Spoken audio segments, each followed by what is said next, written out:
He threw the ladle at her feet before she even opened her mouth. Not a mistake. Not an accident. He looked straight at her, this hollow-cheeked woman with mud caked on her boots and a satchel held together by a single fraying strap, and he threw it. The tin ladle hit the dirt and spun twice, landing between them like a line he was daring her to cross. "Kitchen's not a charity house," Grady Toland said, loud enough for every man in the yard to hear. "And I don't take orders from beggars." The laughter came fast and mean. Maren Holloway didn't flinch, didn't step back. She just looked at that ladle in the dirt, and something shifted behind her eyes. Something that wasn't quite anger and wasn't quite grief, but lived somewhere painful between the two. If you were standing in her worn-out shoes that August afternoon in 1884, what would you have done? Before we go any further, if stories like this one speak to something deep in you, if you believe that quiet people sometimes carry the loudest kind of strength, then hit that subscribe button right now and ring the bell so you never miss what comes next. And when you finish watching, drop a comment telling me the city and country where you're watching from. I want to see how far this story travels. Now, let's go back to that ranch yard and to the woman nobody expected to change everything. She had been walking for 4 days. That was the fact nobody in the yard knew, and nobody bothered to ask. 4 days across open frontier land in the worst heat that part of Wyoming had seen in 11 years. She'd run out of water somewhere around the second afternoon, rationed the last of a dry biscuit sometime before dawn on the third day, and had kept putting one foot in front of the other, not because she was brave, she would have told you herself she wasn't particularly brave, but because stopping wasn't a choice she could afford to make. Maren was 31 years old, though she looked older in the way that hard years aged a person faster than calendar years ever could. Her hair, dark brown with a streak of early gray at the left temple that she'd stopped trying to hide 2 winters back, was pulled into a knot at the back of her neck. Her coat, too heavy for summer but the only one she owned, was folded over her arm because wearing it in the heat would have killed her faster than the sun. She had $2.14 in the bottom of that satchel, wrapped in a handkerchief her mother had embroidered before the fever took her.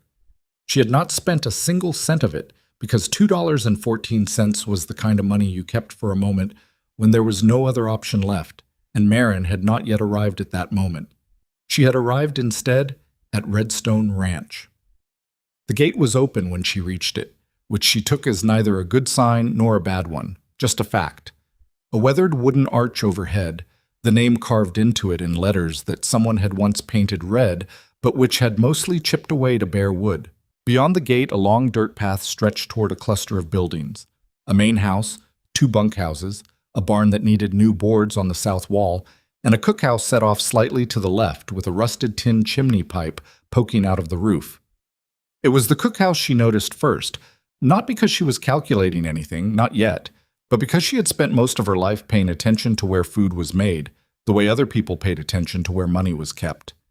She had walked through the gate and about 40 feet down the path when the first man spotted her. He was young, maybe 19, sitting on a fence post with a piece of straw between his teeth. He stared at her with the open, uncomplicated curiosity of someone who hadn't yet learned to disguise his reactions. Then he turned his head and called out, not unkindly, but not quietly either. "Grady? Hey, Grady! There's a woman out here." Several things happened in the next 2 minutes that Maren would think about later, alone, replaying them the way you replay moments that brand themselves into memory, whether you want them to or not. 6 men drifted toward her from different directions, the way ranch hands did when anything broke the monotony of the afternoon. They weren't threatening exactly, but they weren't welcoming either. They watched her with the specific kind of attention that men gave to something unexpected arriving in a space they considered theirs. And then Grady Toland's came out of the bunkhouse. She recognized his type before he opened his mouth. She had seen men like Grady her entire life, men who had been given a small piece of authority and had confused it with something larger and more permanent. He was somewhere in his 40s, stocky through the shoulders, with a foreman's swagger that he wore like a second skin. His face was the kind of face that smiled a lot without the eyes participating. He looked her up and down once, slowly, the way you'd look at something you were deciding whether was worth the energy of dealing with. Then he walked to the cookhouse doorway, picked up the ladle that was hanging just inside the frame, and threw it at her feet. The sound it made hitting the dirt was small. The silence that followed it was not. "Kitchen's not a charity house," he said, "and I don't take orders from beggars." Marin looked at the ladle. She looked at the mud on it, mixing now with the dust of the yard. She thought, with a strange detachment, that it was a decent ladle, heavier gauge than most, the kind that held up over a fire without warping. Someone had paid good money for it once and didn't know how to treat what they had. "I'm not asking for charity," she said. Her voice was quiet. It wasn't quiet because she was scared. It was quiet because she had learned a long time ago that raising your voice in a yard full of men who were already laughing at you accomplished nothing except making them laugh louder. "Let me cook supper," she said. "One meal. If it's not worth eating, I'll leave and you'll never see me again. If it is—" She paused, not for dramatic effect, but because she was genuinely working through the terms even as she spoke them. "Then you let me stay on. A bed and 3 meals a day in exchange for cooking. That's all I'm asking." Grady stared at her. Then he did something she hadn't expected.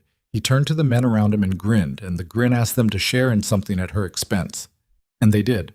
"You hear that, boys?" He said it loud, projecting it like a man who liked the sound of his own performance. "Little lady wants to cook for us." Someone laughed. Then someone else. The young man on the fence post, the one who'd called out when he spotted her, had the grace to look at the ground. "Last trail cook we had couldn't keep the beans from burning," said a voice from somewhere in the back. "What makes you think she's going to do better?" "She doesn't look like she could feed herself," said another, and this got the biggest laugh because it was the meanest observation and the one closest to visibly true. Marin stood in the center of that laughter and let it wash over her. She didn't smile to make them feel better. She didn't crumble to make them feel powerful. She just waited. She was good at waiting. She had waited out harder things than this.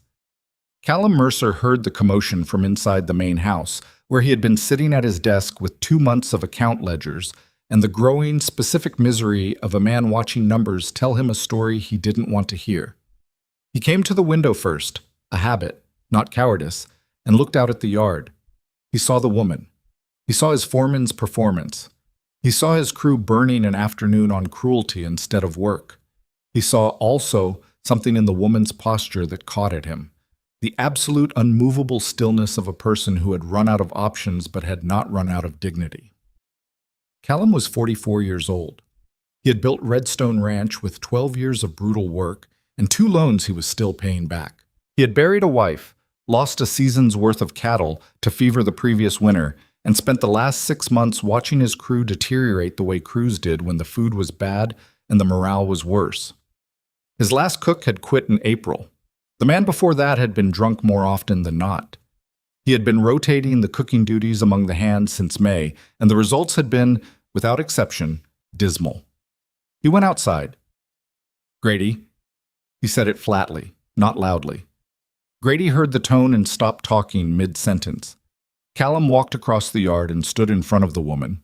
Up close, he could see more clearly what he'd read from the window, the exhaustion that went down to the bone, the kind you earned through days, not hours. He could also see her hands, which were resting at her sides, still and capable looking in the way of hands that had worked hard and long. "You said you can cook," he said. "Yes." "For 20 men?" "Yes." He looked at her for a moment that stretched past comfortable. "What's your name?" "Marin Holloway." "Where'd you come from?" She held his gaze. "East of here. Before that, further east. I had a way station with my father, outside of Cheyenne, for 11 years. We fed travelers, hundreds of them, over the years. All kinds. With all kinds of problems." She paused. "He died last November. The station had to be sold." Something about the way she said it, no performance in it, no request for sympathy, just the flat recitation of facts, made Callum believe her more than he might have believed a more polished story. "What's in that kitchen right now?" Grady said from behind him, his voice gone from mocking to something more specifically hostile. "Is flour that's been sitting since March, beans that nobody wants to eat again, salt pork that's 3 weeks old, and whatever scraps are left from yesterday's disaster. She can't make a meal out of that." He said it to Callum, but he said it about Marin in her hearing, which was a specific kind of rudeness, the kind that treated a person as though they were too unimportant to be addressed directly. Marin turned and looked at Grady Tollins for a long moment. There was no heat in the look, which was somehow more unnerving than anger would have been. "Let me see the kitchen," she said. Grady opened his mouth. Callum held up one hand, a small gesture, but Grady read it right and closed his mouth. "Show her," Callum said.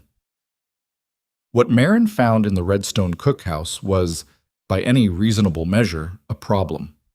Grady wasn't wrong about the inventory. He had described it accurately, which was the most charitable thing she could say about him. The flour had been stored improperly in a barrel near the east wall, where the afternoon sun hit it, and it had gone slightly stale. The beans were dried and would need more time than she had if she soaked them normally. The salt pork was, as advertised, 3 weeks old, which meant she needed to handle it carefully. Trim what needed trimming, use the rest with the right treatment. There were dried onions in a sack behind the door, shriveled but not gone, a tin of lard 2/3 full, some dried herbs in small bundles hanging from a nail. She lifted each one and smelled it, setting aside what still held potency. A jug of molasses, sticky around the rim, but usable. A small sack of cornmeal pushed behind a crate, as if someone had forgotten it was there. She stood in the middle of the cookhouse for a moment with her hands at her sides and her eyes moving from shelf to shelf, taking a kind of inventory that was less a list and more a conversation, asking what each thing could still do, what it could become, what it could contribute to if treated correctly. Then she took off her coat, hung it on the nail that wasn't holding herbs, rolled up her sleeves, and went to work. She started the salt pork first, because it needed the most time and the most attention. She cut away what couldn't be saved, rinsed the rest more thoroughly than would have seemed necessary to someone watching, then put it to render low and slow in the largest pot she could find. Low heat. Patience. The fat needed to come out gradually, and the meat needed to relinquish the salt it had been curing in, or the whole dish would be ruined by it. While that worked, she mixed the cornmeal with lard and the last of what water was left in the cookhouse jug, working it by hand in a bowl that had seen better decades, feeling the texture until it told her what it needed. More lard, just a little. She added it without measuring, because she had never needed to measure, a fact she had always known about herself without particularly thinking about it. The dried beans she cracked open an approach her father had taught her for exactly this kind of time constraint, a rapid soak method that required more watching but compressed hours into 40 minutes if you kept the temperature right and didn't let the water boil too hard. She moved between the fire, the pots, the work table with a quietness that wasn't slowness. She was not a woman who narrated her work or made performance of it. She cooked the way other people breathed, continuously, without having to think about each individual motion. Outside, she could hear voices. The men were still in the yard, she knew. Some of them would be watching through the window. She'd seen one face disappear from the glass when she glanced up the first time, which told her they weren't watching from indifference. They were watching because they wanted to see her fail, or because something had made them uncertain that she would. An uncertainty about the thing you expected to be simple was its own uncomfortable experience. Let them watch. The onions went into the pork fat once enough had rendered out, and the sound they made hitting the hot lard, that specific violent sizzle that meant the heat was exactly right, cut through the cookhouse and drifted through the open window and out across the yard. She heard a voice outside say something she couldn't make out, and then a different kind of quiet followed it. The quality of silence outside the window changed. It went from the silence of people waiting for disappointment to something more complicated. She didn't let herself feel anything about that yet. The molasses she added to the beans while they were finishing their soak. Not much, just enough to pull the bitterness out and build the beginning of something underneath the beans' earthiness. Her father had shown her that trick on a winter night when they'd had nothing worth feeding to the 6 stranded travelers who'd made it to the way station in a snowstorm.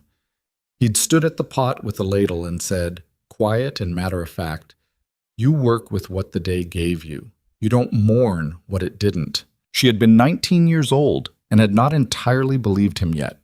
She believed him now. The cornbread went into the Dutch oven with the last of the coals pulled to the edges, and she set it with the careful attention of someone who understood that the last 20 minutes of any difficult thing required the most concentration, not the least. Grady came to the door of the cookhouse once during all of this. He didn't come inside. He stood in the frame and looked at her, and she was aware of his presence without turning around. "Supper's usually at 6, he said. "I know what time supper is," she said. A long pause. She could feel him trying to decide how to respond to that, whether to escalate or retreat. He retreated, which told her something useful about him. He was the kind of man who picked his battles according to audience size. When there was no one watching, he was less brave. She filed that away. At 10 minutes to 6, she began plating. 20 men meant the food had to come out in sequence, kept hot in the pots until called for, served in the right order. She had no one to help her, which meant she would have to move fast once the men started coming through. She arranged what she had, the pork and onion mixture ladled over the beans, the cornbread cut and stacked in the center of the table, a thin gravy she'd pulled from the last of the drippings poured into a tin pitcher for those who wanted it. It wasn't a feast, she wasn't going to pretend it was, but it was food made with attention, which was a different thing entirely from food made by obligation or grudging rotation. Attention was an ingredient, her father had always said. You could taste the absence of it. She stepped to the cookhouse door and said, without ceremony, "Supper." The men came across the yard with the low-grade wariness of people who had been disappointed too many times to invest hope easily. They filed in. Grady came last, standing at the back with his arms crossed, watching, as if his presence were a form of evaluation rather than eating. The first man to take a bite was the young one from the fence post. She learned later his name was Pete, that he was 17 and had been on the ranch since April, and had eaten so much bad food in those months that he'd gone from a naturally enthusiastic eater to someone who approached meals with defensive pessimism. He took one bite, chewed, went very still in the specific way that people went still when something reached them that they hadn't expected to reach them. He took another bite. He didn't say anything. He didn't need to. Around the table, the silence deepened in a way that had nothing to do with discomfort and everything to do with concentration.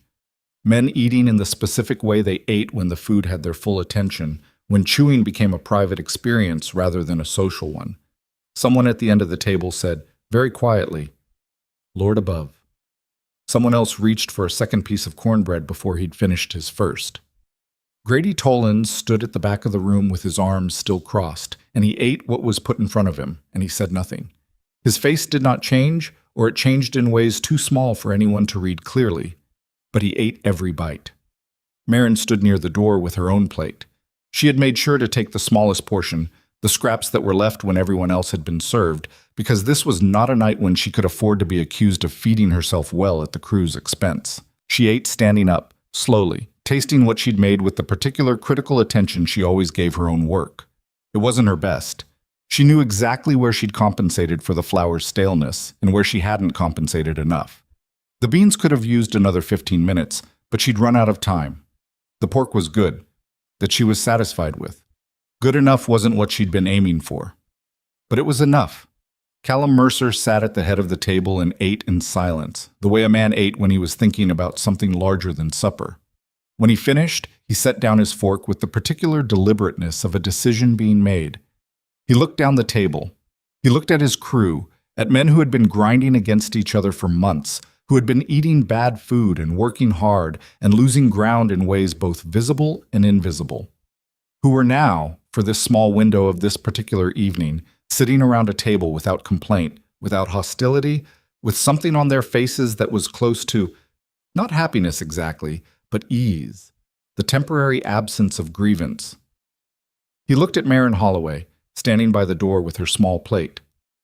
"The bed in the storeroom off the cookhouse," he said. "It hasn't been used, but it's there. I'll have someone clear it out tomorrow." Marin nodded once. Grady's head came up sharply. "Callum, the kitchen needs a cook, Grady." His voice was even. "We have one." Grady looked at Marin. Marin looked back at him steadily, without triumph or threat, just the plain acknowledgement of a woman who had said she would do something and had done it. He looked away first. Pete, the 17-year-old, was on his second helping. He would later tell people that it was the best meal he'd eaten since his mother's kitchen, which was the highest compliment he knew how to give. Marin set her empty plate down on the counter quietly and began clearing the table. She had earned one night. Tomorrow, she would have to earn another. She was up before anyone else the next morning. Not because someone told her to be, Not because she was trying to prove something, though she understood that everything she did in those first days would be read as proof of one thing or another. She was up because the cookhouse fire needed to be started by 4:30 if breakfast was going to be ready by 6, and she had counted 20 men the night before. And 20 men doing physical labor needed a real breakfast, not the burned coffee and cold biscuits she'd seen evidence of in the ash of yesterday's fire. The storeroom they'd cleared for her, Callum had sent Pete and another hand in that first evening to move the crates out, was small enough that she could touch both walls with her arms spread, and the cot left over from some previous use had a mattress that had seen too many seasons. She had slept on worse. She had slept on much worse, and the fact that there was a door she could close and a roof that didn't leak told her she was ahead of where she'd been the night before. She had lain awake for a while in the dark, not from anxiety, not exactly, but from the particular alertness that came when your circumstances changed faster than your body could process.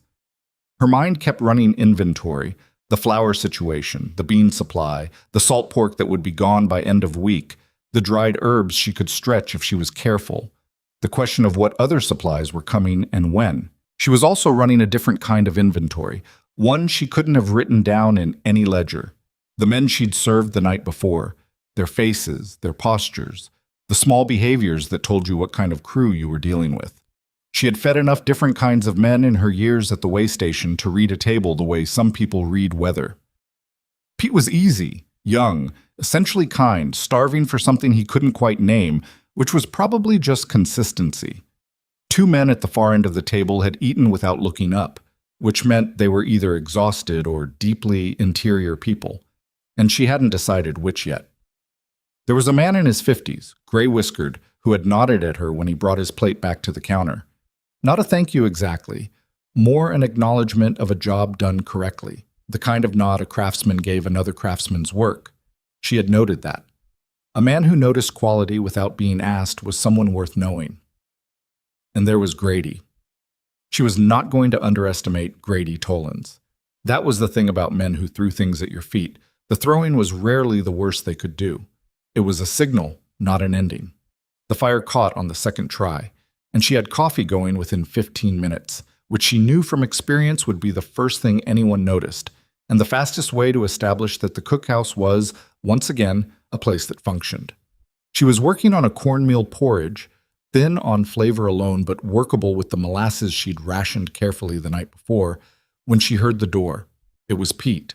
He stood in the doorway in the half-dark with his hat already on and his boots still unlaced, and he looked at the fire going and the coffee pot on the stove, and something in his young face shifted in a way that was almost hard to watch. "You're already up," he said, as if this were a minor miracle he needed to record. "Coffee's 10 minutes out," she said. He came in and sat down on the stool near the work table, not asking permission, not announcing himself, just occupying the space with the ease of someone who was used to making himself small enough to be tolerated. He watched her work for a while without speaking, which she appreciated. People who narrated what they were watching while you worked were a specific kind of exhausting. After a while, he said, "Grady's going to make it hard for you." She kept stirring. "I know. He's been foreman here 3 years. Acts like that means something permanent. Most men in his position do." Pete was quiet again, then, "Last cook left because of him. The one before that too, I think, but I wasn't here for that one." She didn't say anything to that, and he seemed to understand that she wasn't inviting more detail. What she was doing, and what he was perhaps too young to recognize, was filing the information away without showing that she was. It mattered. It told her the pattern was established and deliberate, not occasional.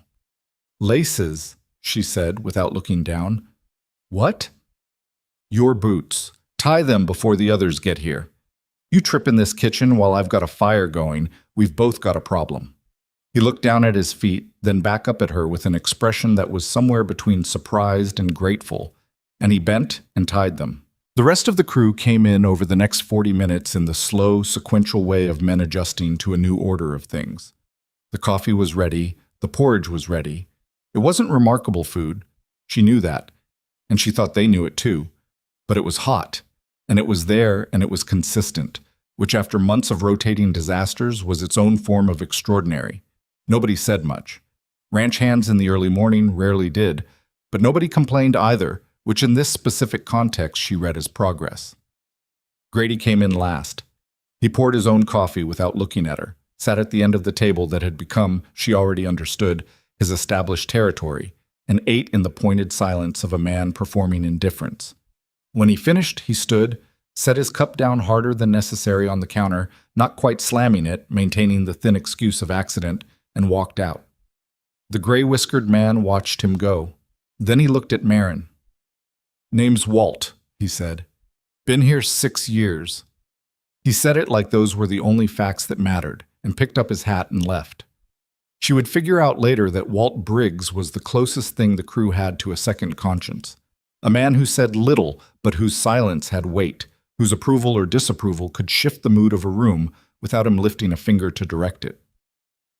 In the economy of the ranch's social world, Walt's 6 quiet words to her that morning were worth considerably more than they appeared. The first real test came 3 days in.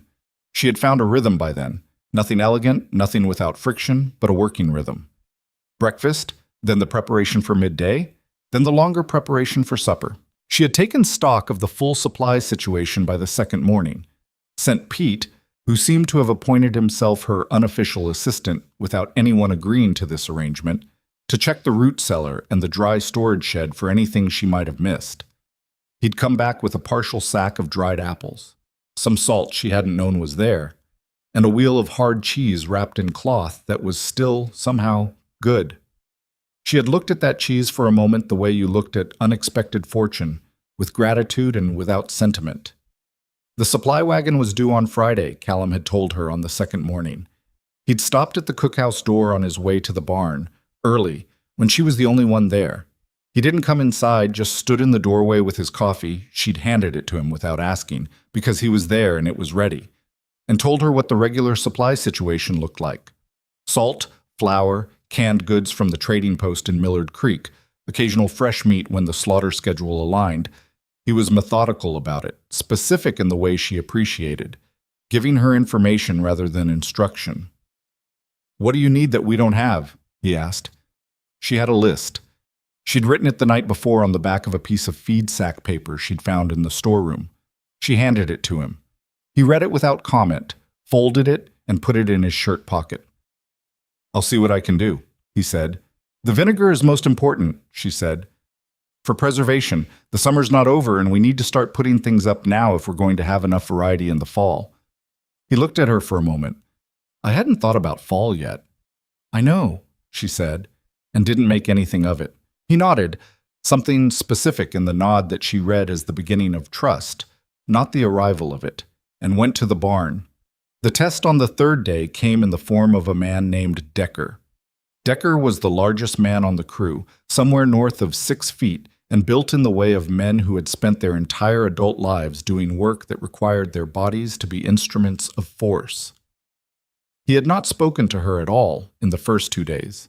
Not rudely, not bluntly, simply not spoken, as if she occupied a category of existence he hadn't yet decided how to classify. He came to the cookhouse at midday alone, which was unusual. The rest of the crew was still at the east pasture. She heard later that he'd taken a bad step coming off a fence and twisted his ankle enough to be sent back, which he had apparently received with deep personal offense. He came into the cookhouse and sat down, and she set a plate in front of him, beans again, because it was still midweek and the supply wagon hadn't arrived. And he looked at it. "Beans again," he said. "Yes," she said. "Had beans 4 times this week." 3 times, she said. Tuesday was twice in one day, but that was the same day. He looked up at her. She wasn't sure if he was deciding to be angry or deciding not to be. His ankle was clearly hurting. He'd come in without putting full weight on it, and pain made men unpredictable in ways that hunger didn't. "I hate beans," he said. "I know," she said. "Most people do by the time they've eaten them out of necessity for long enough. The supply wagon comes Friday. I've asked for more variety." "You asked." He said it flatly, like he was deciding what to do with the information. "Sit down properly," she said. "You're listing to the left to keep weight off that ankle, and you're going to make it worse." He stared at her. She met it evenly. He shifted his weight and sat squarely. There's nothing else right now, she said. I'm sorry about that. What I can tell you is that the beans tonight will taste different from the beans today because I found dried apples, and I'm doing something with pork and apple that will make you forget it started as beans. She paused. Probably. The corner of his mouth moved. It wasn't quite a smile. It was the preliminary motion of a smile in a face that had forgotten the practice. Probably, he repeated. I'm not going to promise you things I don't know yet, she said, but I'm trying. He ate the beans. He didn't say they were good, but he finished them and he took the second portion she offered without being asked twice, which was its own kind of answer. She spent the rest of that afternoon doing something she had been planning since the first morning, a full, serious reorganization of the cookhouse. Not decorative, functional. The flour moved away from the east wall to a cooler corner. The dry goods rearranged so that oldest stocks were in front, newest behind. She found a tin container with a lid that fit well enough and transferred the cornmeal into it from the open sack where it was slowly accumulating moisture. She scrubbed the work table down with water and the last of what vinegar she had. Not enough. She needed more. And evaluated the condition of every pot and pan hanging from the crossbeam. 2 of the pots had handles that were close to failing. She noted them for Callum. Pete came in around 3 to find her elbow deep in reorganizing the cabinet under the work table, which apparently had been used as general storage for items that defied other categorization. A broken harness buckle, 3 mismatched spoons, a tin cup with no handle, a book of some kind that had gotten wet and dried in a warped permanent curl. What is that? She asked, holding up the book. Pete looked at it. Oh, I think that was the old cook's. He scratched the back of his neck. He used to read it when things were slow. I don't know what it is. She turned it over. The cover was too damaged to read clearly. She set it on the shelf. Not her business. I need you to help me carry the flour barrel to that corner, she said. Grady's going to say you're moving things around without permission, Pete said, but he was already crossing the room to take one side of the barrel. Grady doesn't run the cookhouse, she said. He thinks he does. A lot of men think they run things they don't run, she said. Help me lift on 3. They moved the barrel. Pete's face went red with the effort, and he dropped his side slightly early, which meant the landing was harder than ideal and sent a small cloud of flour dust into the air between them. He started to apologize. She waved it off. Good enough, she said. Go wash your hands before you touch anything else. The supply wagon on Friday came with most of what she'd asked for, and 2 things she hadn't. The vinegar was there. The extra variety of canned goods was there. What she hadn't asked for but found at the bottom of the second crate was a small bundle of fresh herbs, thyme, rosemary, wrapped in damp cloth, and a half-dozen eggs packed in sawdust, slightly miraculous in their survival of the journey. She stood there with the eggs in her hands and felt something she was careful not to show. Callum was standing nearby, watching her unpack. The woman at the trading post threw in the herbs, he said, when she heard we'd hired a proper cook.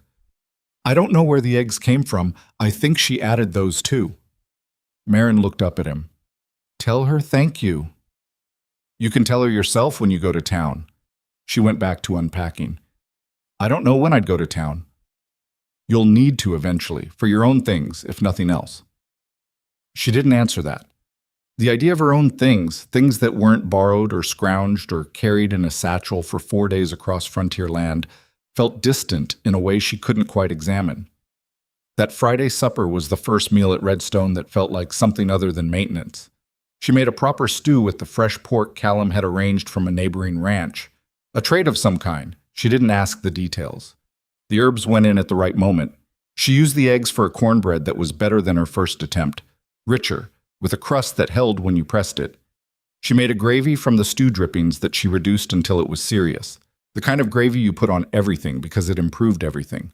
The crew came in and sat down, and the difference in the room was immediate. It wasn't loud, it wasn't festive, but the quality of the silence changed. It became the silence of people who were receiving something, not just consuming it. Men who had been eating in the routine, defensive way of people who no longer expected pleasure from food were suddenly, visibly recalibrating. Walt, the gray-whiskered hand, looked up from his plate at the midpoint of the meal and said, to no one in particular, "This is a stew." It was such a simple observation that several men laughed, and then were surprised by themselves laughing, and then laughed again at the surprise. Marin heard it from the cookhouse and allowed herself privately a single moment of something like satisfaction. Not pride. Pride felt like it belonged to a different kind of moment. This was smaller and more specific, the feeling of having executed something difficult and having executed it correctly. Then she heard Grady's voice from the dining room, not loud but carrying. "Anybody could do this with fresh stock," he said. "We had bad supplies before. That's all this is." A pause. The kind of pause that meant people were deciding whether to agree or disagree out loud. Walt said, quiet as ever, "Bad supplies were there before too. Didn't taste like this." Silence. Grady didn't respond to that. Marin heard the scrape of his chair. He was done, leaving early, and his boots on the floor and the door. She was clearing the work table when Callum came to the cookhouse at the end of the meal. He did that now, she'd noticed. Came by after supper to return his own plate, which none of the other men did. She hadn't decided yet what it meant, if it meant anything. "Crew's been different this week," he said. "Different how?" "Less arguing. Less of the low-grade grinding that goes on when men are unhappy." He set his plate down. "I know that sounds like I'm crediting you with too much." "You might be," she said honestly. "Maybe." He looked at the reorganized shelves, the clean work table, the carefully stacked supplies. "Or maybe not." He turned to go, then stopped. "Grady's going to keep testing you." "I know. Callum paused in the way of someone choosing words with more care than usual. "He's been here a long time. He's good at his job, with the cattle, with the men in the field. He's not—" Another pause. "He doesn't adjust easily to things changing." "Most people don't," she said, without any particular edge to it. Callum looked at her for a moment. "No," he said. "They don't." He picked up his hat from where he'd set it on the counter. "You cooked well tonight." "The herbs made the difference," she said. "Tell the woman at the trading post." He almost smiled. She wasn't entirely sure. It happened fast and then it was gone, but she thought he almost did. He left. She banked the fire and washed the last of the pots, and in the quiet of the cookhouse, with the night coming down outside, and the sounds of the ranch settling into itself, she let herself think for the first time in a week without the pressing urgency of immediate problems. She had a bed. She had a fire. She had supplies, and a working kitchen, and a crew that was, cautiously, beginning to believe in the possibility of being fed well. She had Grady Tollins, who was going to look for the first mistake she made and use it with both hands. She had Callum Mercer, who was watching in the careful way of a man who had been burned before and did not intend to be burned again, and who had nonetheless, in small specific ways, started to trust her. She had Pete, who was 17 and lacing his boots properly now, and who had started lingering in the cookhouse doorway in the early mornings, even when he had no particular reason to be there. She had Walt's nod. She had Decker's second portion of beans on an afternoon when he'd come in, hurting and angry, and she hadn't apologized for the beans, but had promised something better and had delivered it.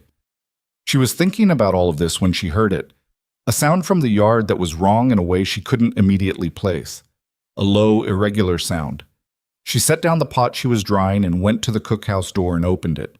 A man was sitting against the outside wall of the bunkhouse, hunched forward with his arms around his knees. Not one of the regular crew. She'd counted 20 and knew their shapes by now. This man was older and dressed in clothes that were, if possible, worse than hers had been when she arrived. He was sitting very still in the way of people who have run out of the energy required to do anything else. She looked at him for a moment in the near dark. She looked back at the cookhouse, at the banked fire, at the pot she'd been putting away. She thought about what Callum had said. She could do it his way, keep her head down, avoid anything that might give Grady a reason to come after her. She thought about a way station in winter and 6 stranded travelers and her father standing at the pot with a ladle. She went back inside and rebuilt the fire. She found what was left from supper, enough if she stretched it, and heated it and put it in a tin cup with a spoon and carried it outside. The man looked up when she crouched in front of him. His eyes were the specific vacancy of someone who had been going without for a while. Not mentally absent, just conserving, running on the minimum. She handed him the cup without saying anything. He took it with hands that shook slightly, and he ate the way people ate when they had stopped trusting that food was something that kept appearing, all at once, focused completely, as if each bite might be retracted. She sat on the ground nearby and let him eat without watching him too closely, which was its own kind of courtesy. When he was done, he held the cup in both hands and said, "Thank you." "There's water in the pump around the east side," she said. "Use it before you go." She didn't offer more than that. She couldn't, not without permission she hadn't asked for and might not get. But she held the cup back inside and she stood in the cookhouse doorway and watched until she saw him move toward the pump in the dark, slow but upright, still going. She didn't know his name. She never learned it. But she thought about the moment later and the decision inside it, the decision that had nothing to do with strategy or earning trust or proving herself to a yard full of laughing men. Some things were just what you did because the other option was not doing them, and that wasn't something she could live inside. She banked the fire again and went to bed. Outside, the Wyoming night pressed down on Redstone Ranch, cool and enormous, carrying the sounds of cattle settling and the creak of the barn door in the wind and the particular silence of 20 men in the bunkhouse finally sleeping without the background noise of their own collective dissatisfaction. It was the end of her first week. She had earned 6 days. Tomorrow she would have to earn another. And somewhere in the dark of the foreman's room, Grady Tollins lay awake, staring at the ceiling, turning something over and over in his mind that he couldn't quite name yet, but that felt in the irritating, undeniable way of true things like guilt. The second week was harder than the first. That was the thing nobody told you about earning your place somewhere. The first week ran on adrenaline and the novelty of the situation and the pure animal focus of survival. The second week was where the real work started, because the novelty had worn off for everyone, including her, and what remained was just the daily grind of it, stripped of drama. The supply situation improved marginally after Friday's wagon, but marginally was doing a lot of work in that sentence. She had more to work with than she'd had at the start, but 20 men doing hard physical labor through the tail end of summer required a volume of food that kept her in a constant low-grade state of calculation. Every meal was a math problem with variables she couldn't always control. The days when extra hands came through to help with fence repair, which meant mouths she hadn't counted on. The days when the heat killed everyone's appetite until late afternoon and the food she'd prepared at the right time sat and lost quality. The mornings when Pete came in to tell her something in the dry store had shifted or spilled, or, on one particularly dispiriting Wednesday, that something had gotten into the cornmeal overnight. She stood over the ruined cornmeal sack and looked at it for a long moment. "Mouse," Pete said unnecessarily. The evidence was clear. "I can see that," she said. "I'm sorry, I should have checked the—" "It's not your fault," she said. "Find me something to seal the new sack with. Check the barn for tin containers, anything with a lid that closes properly." He went. She scooped out the compromised portion and examined what was left, calculating what she could still use and what had to go. It was a smaller loss than it felt in the moment.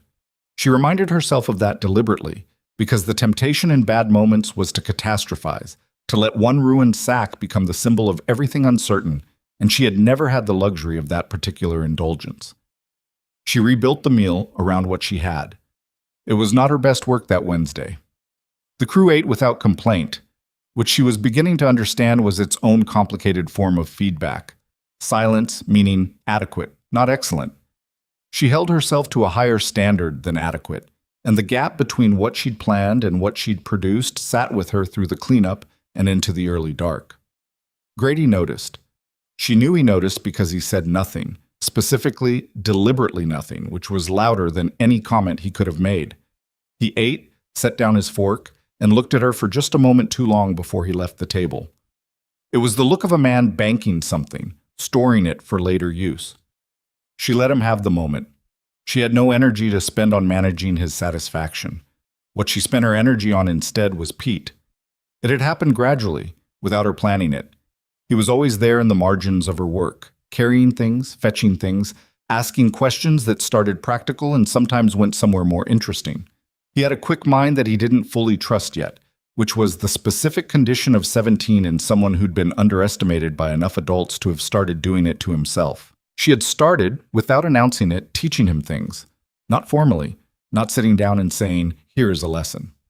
Just the running commentary of working alongside someone, explaining why she was doing what she was doing while she was doing it, which kept her own thinking sharp and gave him something to hold on to. "Why do you add salt at the end?" he asked one morning, watching her finish a pot of porridge. "Because salt draws moisture out as it cooks. If you add it too early to something that needs to stay soft, you work against yourself." She handed him the spoon. "Taste it before and after." He tasted it. His face went through 3 expressions in quick succession: baseline expectation, surprise at the before, then the after, and he looked at the spoon as if it had done something unexpected. "It's the same ingredients," he said. "Timing is an ingredient," she said. "Remember that." He did. She noticed he started tasting things at different stages when he helped her, which was more than most grown men did without being told twice. By the end of the 2nd week, he could make a passable cornbread without supervision. It wasn't good yet. He had a habit of over-mixing that gave it a tough crumb, but it was passable. And passable was a foundation. She didn't tell him it was passable. She told him where he went wrong, specifically with enough detail that he could correct it. She had seen enough people learn by being only encouraged, with nothing to aim at, to know that vague praise was nearly as useless as no instruction at all. Pete took the corrections without sulking, which told her something important about him. The situation with Grady came to its first real head on a Tuesday morning in September, when the air had begun carrying the first thin edge of autumn and the crew's mood had lifted slightly with the drop in temperature. She had been at Redstone 5 weeks by then, long enough that her presence had shifted from provisional to something closer to expected, though nobody had said so explicitly. Long enough that she had learned the rhythms of the place, which men ate fast and which ate slow, which ones came back for seconds without being offered and which needed to be offered before they'd ask, which ones were carrying injuries they hadn't reported because reporting injuries meant being taken off work, and being taken off work meant falling behind in pay. She noticed these things the way her father had taught her to notice the travelers who came through the way station, reading hunger not just as a physical state but as a condition with history and context. The man who ate too fast hadn't always had enough. The man who ate carefully and methodically had learned to make things last. She had started, quietly, putting slightly larger portions in front of the men she'd identified as struggling without making it visible enough to embarrass them. It required calibration, enough to matter, not so much that anyone noticed. This was a skill she had developed over years, and it required constant adjustment because people changed. Decker's ankle had healed and he was back at full capacity, which she marked by the return of his appetite to its previous formidable levels. He had not mentioned the beans conversation again. Neither had she. But there was something different in the way he positioned himself at the table now, less deliberately apart from things, more occupied by the room. It was a small change. She thought she was probably the only one who noticed. The Tuesday morning confrontation started with flour. She had submitted her supply list for the week's wagon on Monday, as she'd established as the routine with Callum. The list was specific, prioritized, written in the clear hand she'd developed from years of keeping records at the way station. At the top, 50 pounds of flour, because she was down to the last barrel and a half, and the weeks ahead were going to require more baking as the temperatures dropped and the men's caloric needs increased. She came into the cookhouse that Tuesday morning and found the dry goods from the wagon stacked inside the door by whoever had unloaded it before dawn. She went through the crates methodically. The flour was not there. She went through them again. 30 pounds of dried beans she hadn't ordered in those quantities. A second crate of salt she didn't need yet. No flour.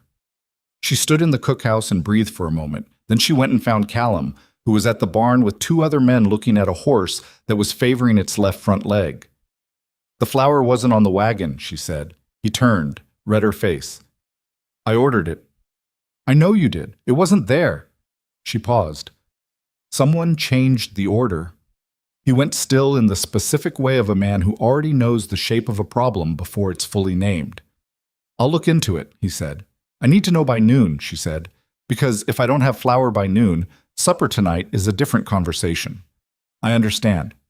She went back to the cookhouse. She spent the next hour doing what she always did when something went wrong. She inventoried what she actually had, not what she'd planned to have, and she rebuilt the day's meals from there. It was solvable. It was annoying, and it was solvable. Beans and salt pork again, which the crew was going to receive with exactly the enthusiasm she anticipated, but solvable. What was not solvable by cookhouse logic alone was the question of who had changed the order and why. She already knew the answer to the first half of that question. Grady Tollins had been on the porch of the main house the previous afternoon when the supply driver stopped to review the order. She had seen it from the cookhouse window without paying particular attention.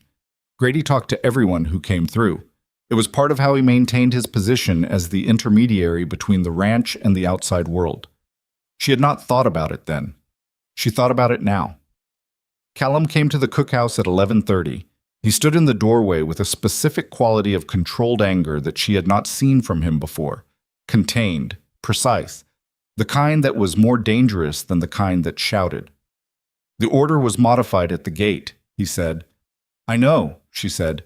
Grady told the driver the flour request was an error, said 30 pounds of beans were needed instead. He paused. The driver didn't question it because Grady's been the one managing supply orders for 3 years. She kept working. She was salting the pork, paying attention to the pressure she used, the distribution. What did Grady say when you asked him? That he was correcting what he considered a waste of money, that we had enough flour. We did not have enough flour. I know that. She looked up at him. What are you going to do? It was a direct question, and she asked it directly, which she understood was a risk. She was new here, and he was the owner, and this was, in the end, his decision. But she needed to know, because the answer told her what her actual position here was, underneath the bed in the storeroom, and the daily meals, and the small, quiet progress of the last 5 weeks. Callum looked at her for a moment. I'm going to tell him that supply orders go through you to me, and that no one modifies them at the gate, that this is not a discussion. She held his gaze. And if he does it again? Then we'll have a different conversation. He said it with the finality of a man who had made a decision he wasn't going to revisit. I'm having flour brought from Millard Creek this afternoon. It'll cost twice what it should. I'm sorry, she said. I didn't mean to create... You didn't create anything, he said. Quiet, clear. This was created for you. He picked up his hat. I should have addressed Grady's behavior the first morning. I didn't because I thought he'd adjust on his own. That was my error. He left. She stood in the cookhouse with the unsettling feeling of having been defended, which was not a feeling she had a well-worn groove for, and went back to the pork. The flour arrived at 3:30. She had enough time. She made biscuits that night, which she had not made since her first week because biscuits required flour she couldn't afford to spare. She made them plain, nothing complicated. The good flour deserved to speak for itself without being buried under additions. And she put them on the table in a cloth-lined basket the way her mother had, keeping them warm. When Pete came in and saw the basket, he stopped walking in the middle of the room. Are those... he started. Sit down, Pete. He sat down. He reached for one before anyone else was at the table, and she let him, because he was 17 and he'd carried things and asked good questions and corrected his overmixing habit after she'd told him only once. The biscuit dissolved the way good biscuits did, layered, yielding, the kind of texture that required both the right proportions and the right handling of the dough, not overworked, not underworked.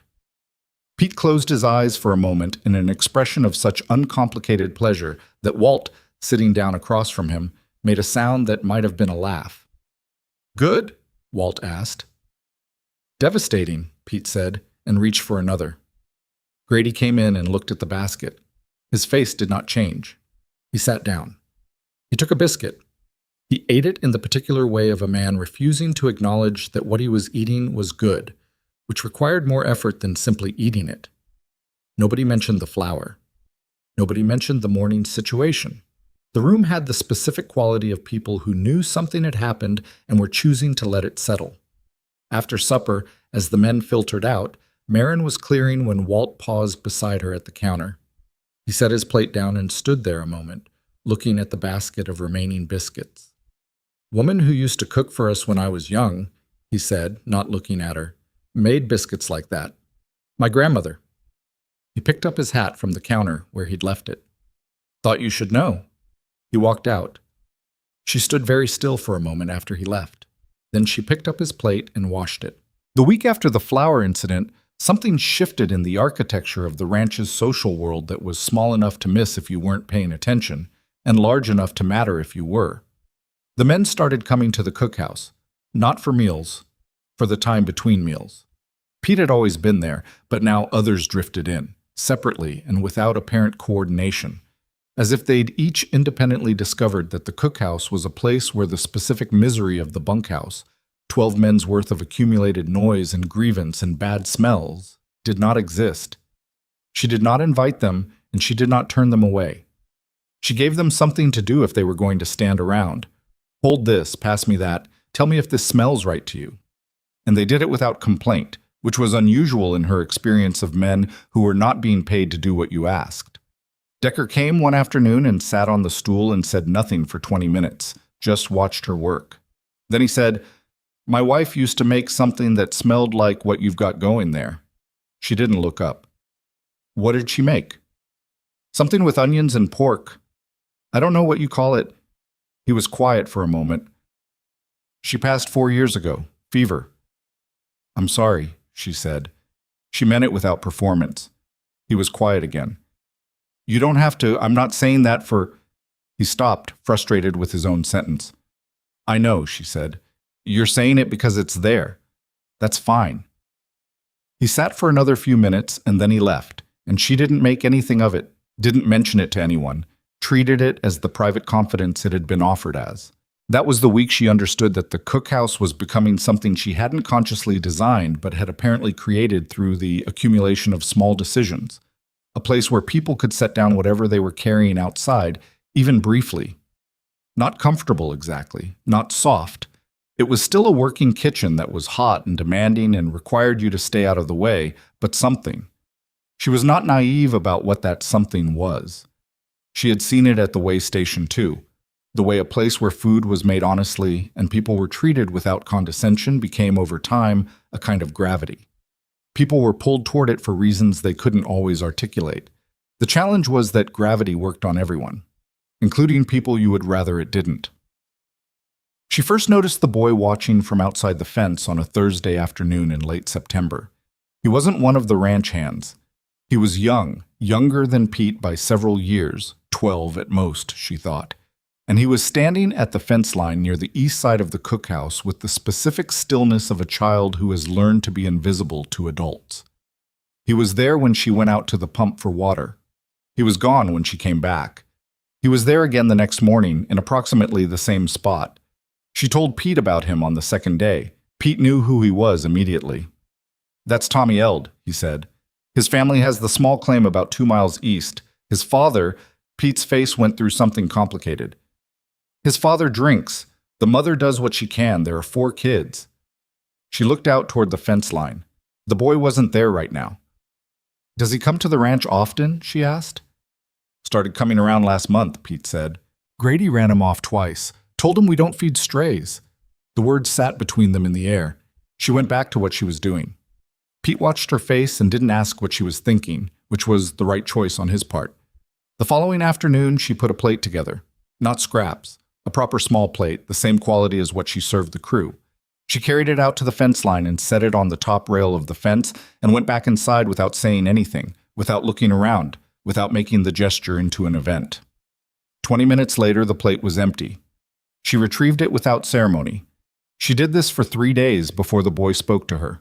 He appeared at the back door of the cookhouse on a Sunday morning when the crew was at the barn doing weekly maintenance work. He knocked on the door frame, a small, precise knock, the knock of a child who'd been taught that you asked before you entered. She looked at him.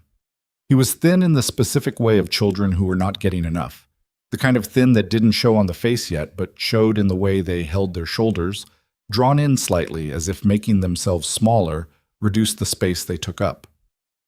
"I wanted to say thank you," he said. "For the plate." "You're welcome," she said.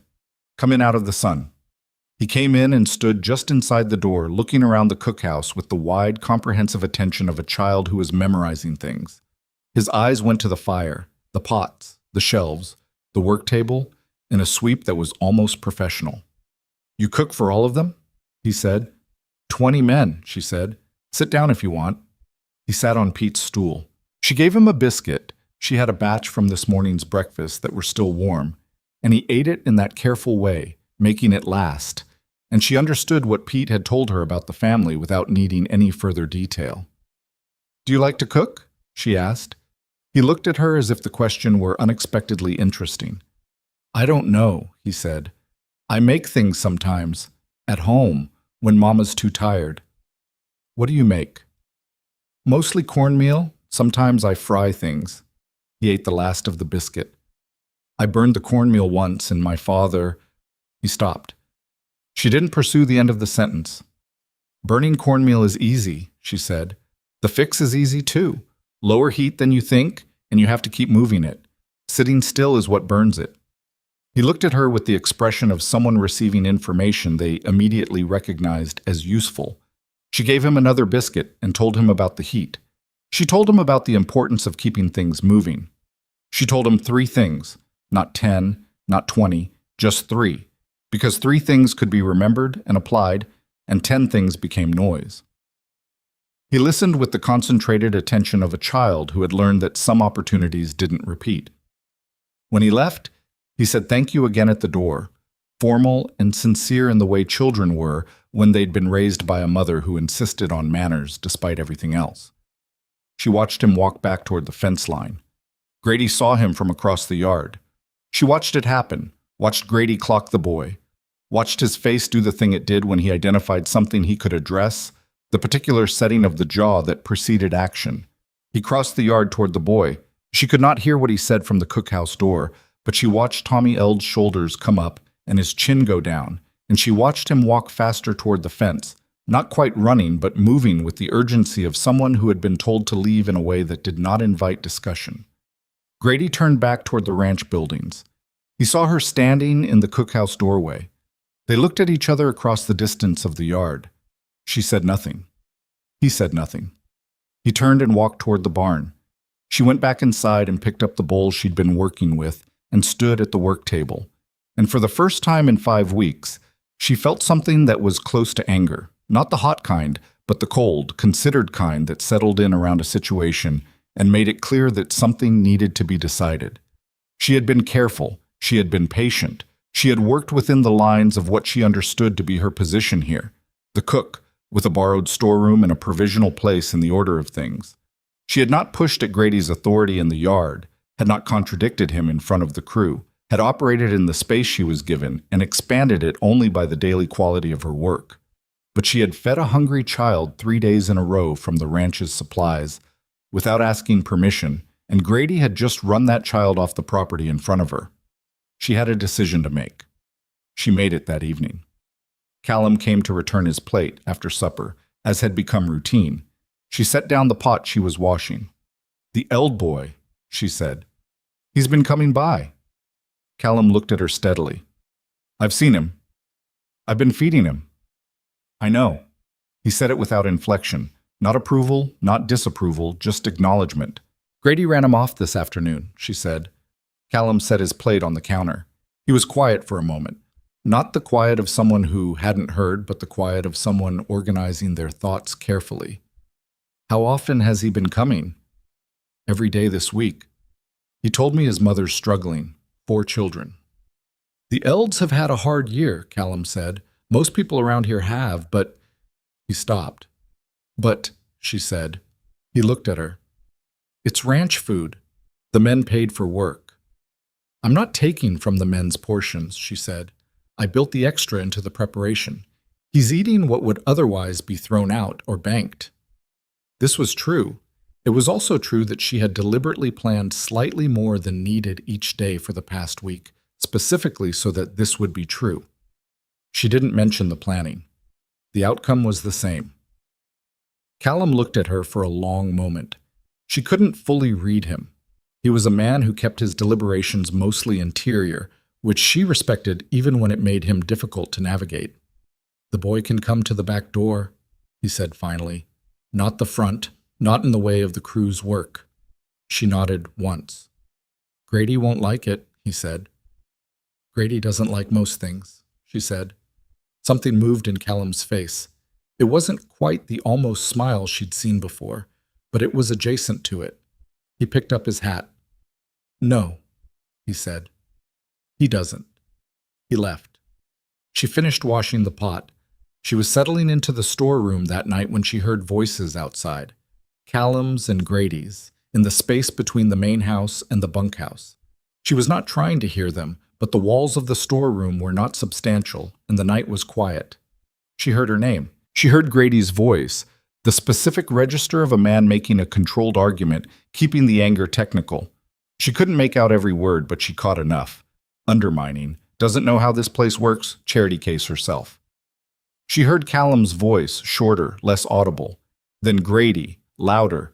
You're letting her change everything. Callum's response, she heard this clearly, because he said it more sharply than he'd been speaking, was, some things needed changing. Silence. Then footsteps going in different directions.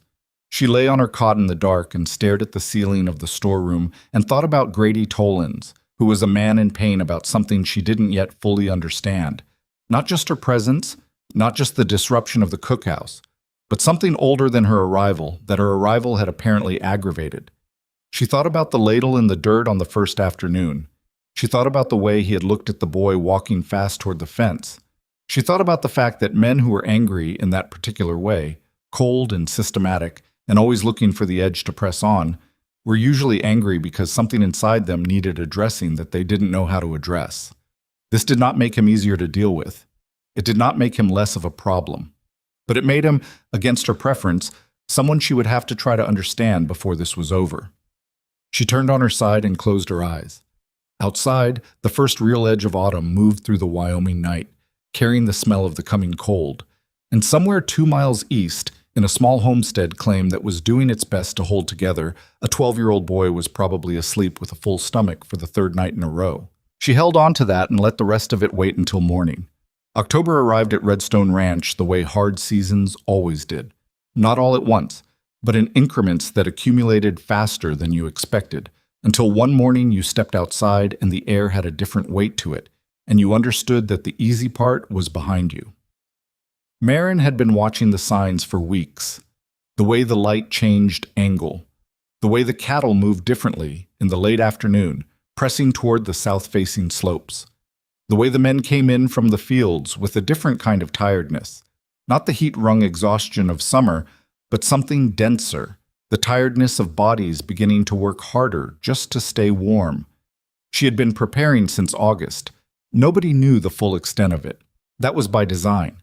She had learned at the way station that the difference between a place that survived hard seasons and a place that didn't had almost nothing to do with luck and almost everything to do with what was done in the weeks before anyone thought preparation was necessary.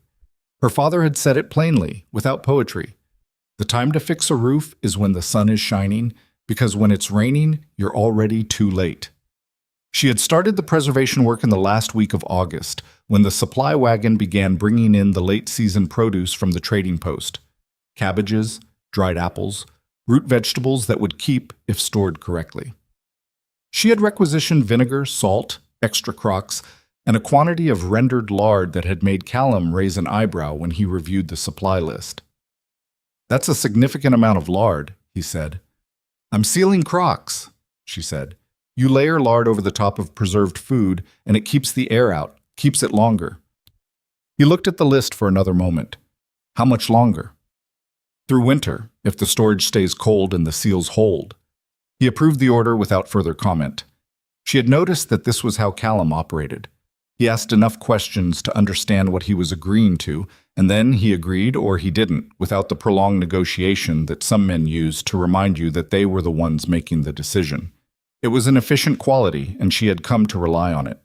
The root cellar became her project through September. It had been used as general storage for ranch equipment before she arrived. The kind of creeping disorganization that happened when no one person was responsible for a space. She had asked Callum's permission to reorganize it, received it, and spent 3 mornings pulling out the displaced equipment and returning it to the barn where it belonged. Pete helped and complained only moderately about the spiders. What she built in that root cellar over 6 weeks was not complicated. It was methodical. Crocks of preserved cabbage labeled with cloth strips she'd marked with charcoal. Dried beans in sealed containers. Cured pork packed in salt in the deep bins at the back where the temperature stayed most consistent. Dried apple rings on strings that she checked every few days for mold. A separate section for the root vegetables, bedded in dry sand the way her father had shown her, Not piled, but laid individually, not touching, because one rotting turnip could move through a pile and take the whole supply with it. She did not announce any of this to the crew. She did not make a point of it to Callum beyond the supply requests. She simply did it, day after day, in the time between the work that was visible and the night that was not. Grady knew something was happening in the root cellar. He had gone down there once in late September, and she had heard him on the stairs and had continued working without turning around, labeling a crock with the date and contents. He had stood behind her for a long moment. "You're using a lot of the ranch's supplies for," he started. "Storage," she said. "Preservation. The supply list was approved." "I know it was approved." She turned and looked at him then, because she had learned by now that there were moments with Grady where looking at him directly was the only language he registered clearly. "Is there a concern you want to bring to Callum?" A pause. The specific kind that meant he was deciding whether the battle was worth it at this particular moment. "Just keeping track," he said. "That's your job," she said, without sarcasm, just statement of fact. She turned back to the crock. He went back up the stairs. She released a slow breath and kept working. By the time October's quality of light had fully replaced September's, she had put up enough stored food to feed the crew through approximately 14 weeks of supply disruption if the portions were managed carefully. She had not told anyone that number. It lived in her head, in the private accounting she kept that had no paper form. Just the knowledge, solid and specific, of what was in that cellar and what it could do. The first real test of October was not the weather. It was Grady's resignation letter. She heard about it from Pete, who heard it from the bunkhouse wall, which was the primary news transmission system of Redstone Ranch. Grady had told Callum, in a conversation that apparently had the quality of controlled detonation, that he would be leaving at the end of October. He had a position offered somewhere north, a larger operation, more cattle, a foreman's role with more authority. He had been sitting on the offer for 3 months, Pete said, which meant he had been sitting on it since before Marin arrived. Pete told her this in the cookhouse one morning with the particular intensity of someone delivering information they consider urgent. She was making bread, real bread, yeast bread, something she'd worked back into the rotation as the supply situation stabilized. And she kept working while he talked. "Does that change things?" Pete asked when he finished. "For the ranch?" She punched the dough down. "Yes. For the crew, probably. For the kitchen, not significantly." Pete watched her work the dough. "For you?" She thought about the honest answer to that for a moment before she gave it. "It removes a problem," she said. "It also removes someone who knew how this place operated for 3 years. Those aren't the same thing, but they're both true." Pete was quiet, processing this. He was getting better at sitting with complicated answers, she had noticed. At 17, he had arrived with the binary thinking that age encouraged, things were good or bad, helpful or harmful. And somewhere in the past weeks, without her making a project of it, he had started to hold more than one thing at once. "Walt said Grady's been here longer than anyone except Callum," Pete said. "I know." "Walt also said—" Pete stopped. She looked up. "Say it." "Walt said Grady used to be different, before his brother died. 3 years ago." He was picking at a loose thread on his sleeve, not looking at her. "His brother worked here too. There was an accident, winter. Grady was foreman by then, and there was some question about whether the assignment his brother was on that day was whether Grady made the right call. Nobody said it was his fault officially, but Grady said it to himself." She was still. The dough was under her hands, and she was not moving. She thought about the ladle in the dirt.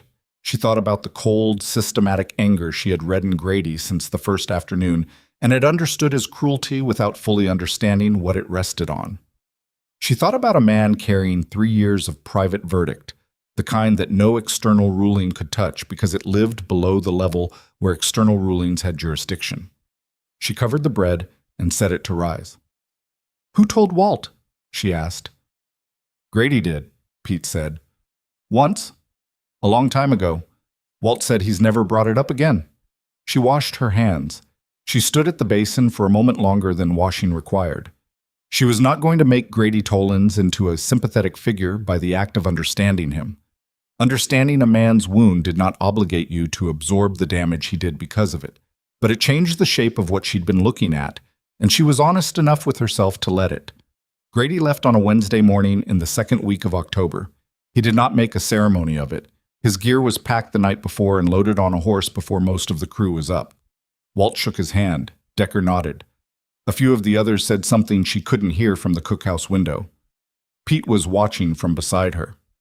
"You going to go out there?" he asked. "No," she said.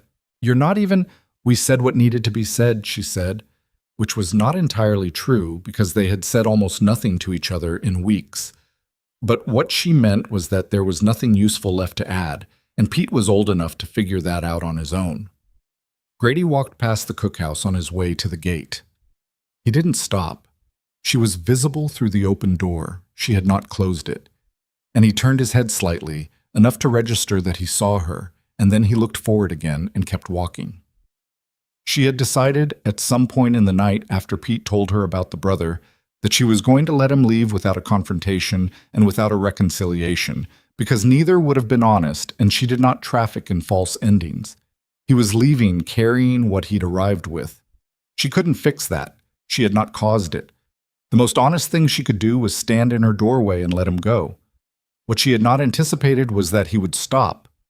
He was perhaps 20 feet past the cookhouse when he stopped. She saw it in her peripheral vision, the pause in the movement, the shift of the horse's weight as he checked its walk. He stood there for a moment with his back to her. She waited. He turned around. He didn't come closer. He stood at that distance, holding his horse's lead, and looked at her across the yards between them. His face was doing something she hadn't seen it do before. Not the controlled contempt she'd gotten used to, not the performing anger of the yard, but something stripped of performance.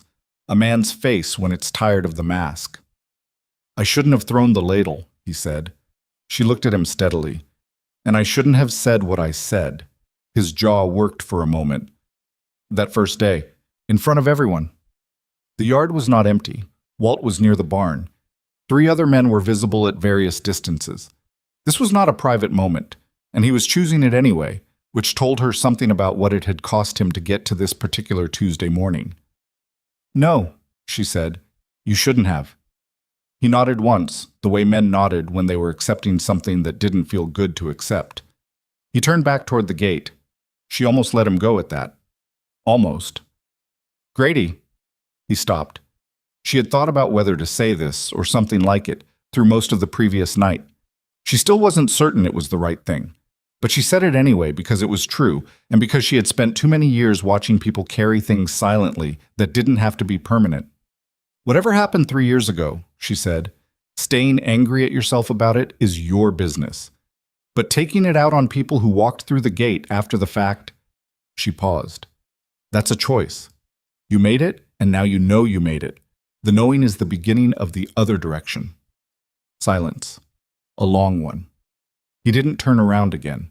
He just stood there for a moment with his back to her, and then he walked forward, and the gate swung behind him, and he was gone. Walt appeared at the corner of the barn. He looked at the gate, then at her. She went back inside and checked on the bread. The days after Grady's departure had a quality of held breath, the ranch reorganizing around the absence of someone who had occupied significant space even when that space had been largely hostile. Callum redistributed the foreman's duties among 3 senior hands while he figured out a longer-term arrangement, which created a low-level friction among the men who each felt they were being evaluated and weren't sure by what standard. It was Walt who steadied things, as Walt tended to do, not through any particular action, but through the quality of his presence, the way he moved through disagreements with a kind of seismic calm that reminded the other men that things had been unsettled before and had settled again. Marin did her part by doing what she always did. She fed them well, and she kept the cookhouse as the one constant in a week of shifting arrangements. There was something almost tactical in it, though she didn't think of it that way. It was just what she knew how to do, and it turned out that a place where the food was reliable and the person making it was steady had an outsized effect on the mood of men who were navigating uncertainty everywhere else. Tommy Eld came to the back door on Thursday of that week, as he had every few days since Callum had given permission.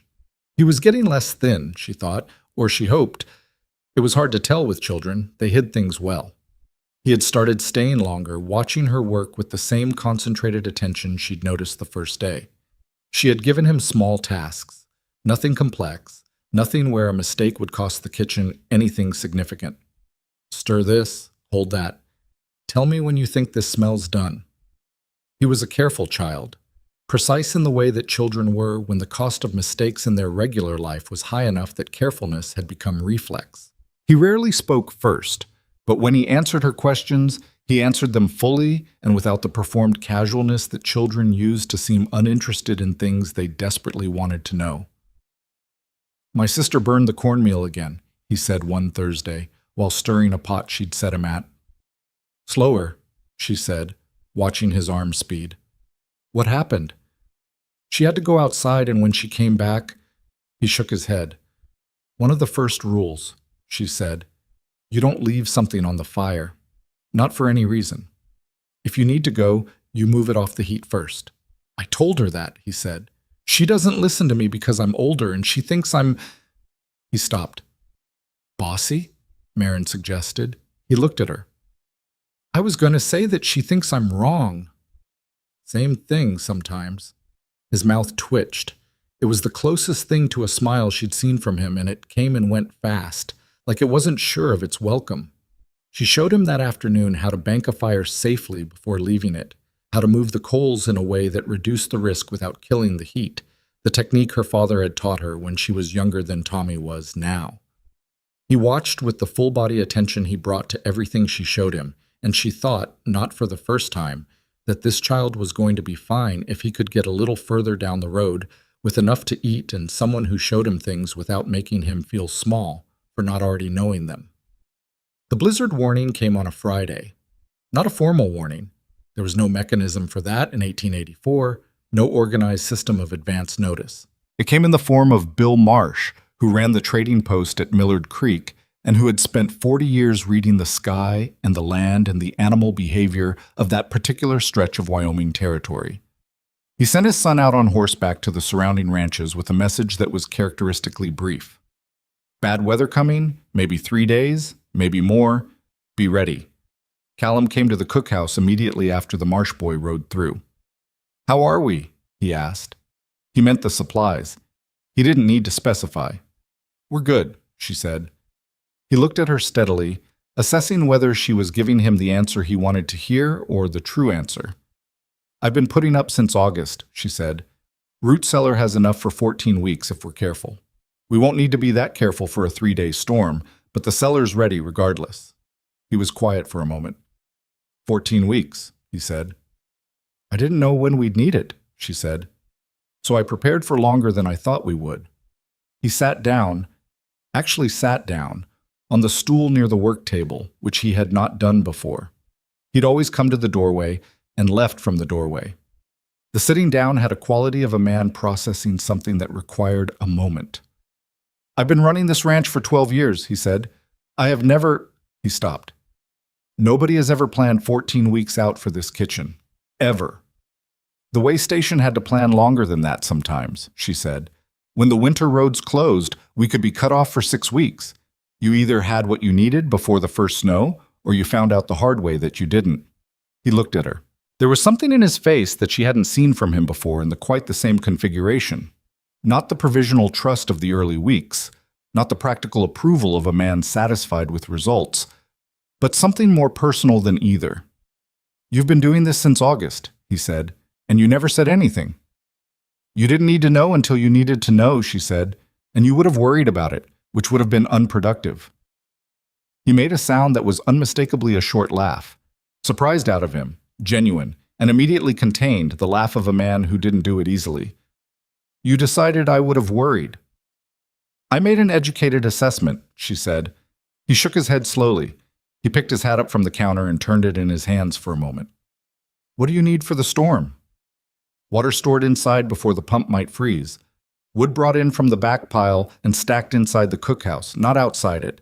And I need Pete for 2 hours this afternoon to help me bring things up from the root cellar and organize them by access order. What I'll need first. What can wait?" "You'll have him," Callum said.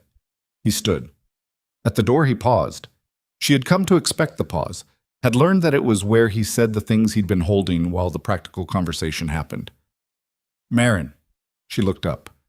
"Thank you," he said, "for all of this." He gestured vaguely, which she understood to mean not just the cookhouse, not just the food, but the months of work that had accumulated into something neither of them had explicitly named. "It's what I'm here for," she said. He looked at her for a moment with an expression she couldn't quite categorize. "It's more than that," he said quietly. Then he left. She stood in the cookhouse for a moment after he was gone and looked at the walls, the shelves, the fire, the work table she'd scrubbed 100 times, and she felt, unexpectedly and without full preparation for it, the particular weight of having somewhere that was becoming, cautiously, hers. Not owned, not permanent in any guaranteed sense, but hers in the way that places became yours through the accumulation of work and care done within them. The blizzard hit on Saturday night. It did not arrive the way storms arrived in stories. There was no single dramatic moment of onset, no sudden white wall descending from the sky. It arrived the way real storms did, in stages. The wind first, which had been building all day in the nervous way that animals recognize before people did. Then the temperature drop, sharp and definitive, the kind that reached through walls. Then the snow, which by midnight had become the kind that moved horizontally and reduced visibility to nothing beyond 10 feet. By Sunday morning, Redstone Ranch was sealed in. The first hours of a storm like that had a particular texture. The managed chaos of men and animals being brought inside and secured, the rapid adjustments to routines that assume mobility, the low-level anxiety of a crew realizing that the perimeter of their world had suddenly contracted to the distance between buildings. Callum moved through it with the competence of a man who had weathered Wyoming winters before, making decisions quickly and delegating clearly, and by mid-morning the animals were secure and the men were inside, and the question became simply, can we wait this out? Marin had the cookhouse fire built up before the storm hit, and had kept it at a higher level than usual through the night, both for warmth and for the practical reason that having the kitchen hot made everything else in the building more manageable. She had stacked enough wood inside to last through what she estimated was the storm's duration, and she had moved her most time-sensitive supplies from the root cellar the previous afternoon when Pete had helped her carry up the organized rows she'd prepared. Now she cooked. Not because cooking was the only thing she could do, but because it was the most useful thing she could do. And in the architecture of a storm that sealed 20 men inside with limited movement and no clear endpoint, useful was what kept the walls from closing in. She made a full breakfast, more substantial than usual, understanding that men who couldn't work needed the psychological weight of a real meal to mark the day as having structure. She made coffee in quantities that kept the pot never quite empty.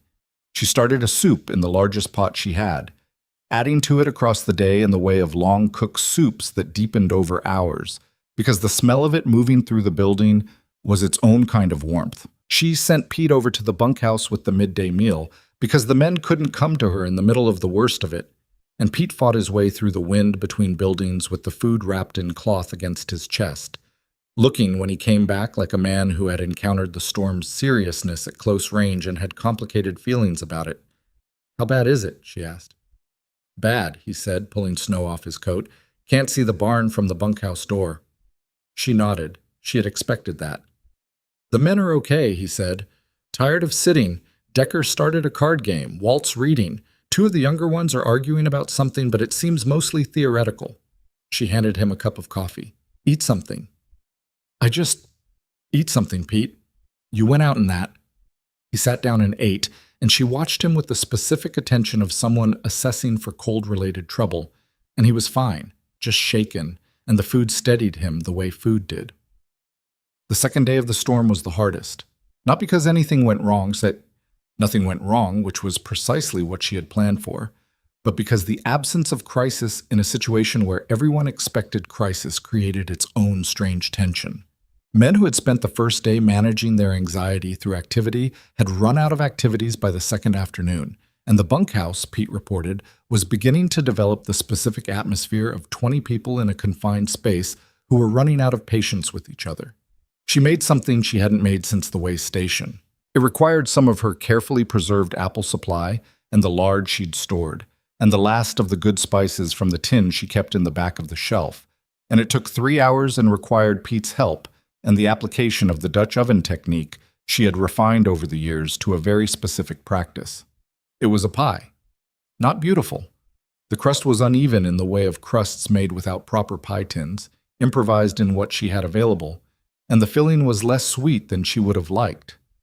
But it was a pie, recognizable, unmistakable, the specific promise of a thing that had no purpose except pleasure. She sent Pete to the bunkhouse with it still warm, wrapped in cloth.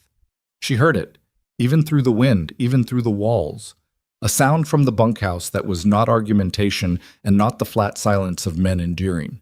It was something between surprise and laughter, and it lasted for a moment, and then she heard nothing further, but the quality of nothing was different from what it had been before.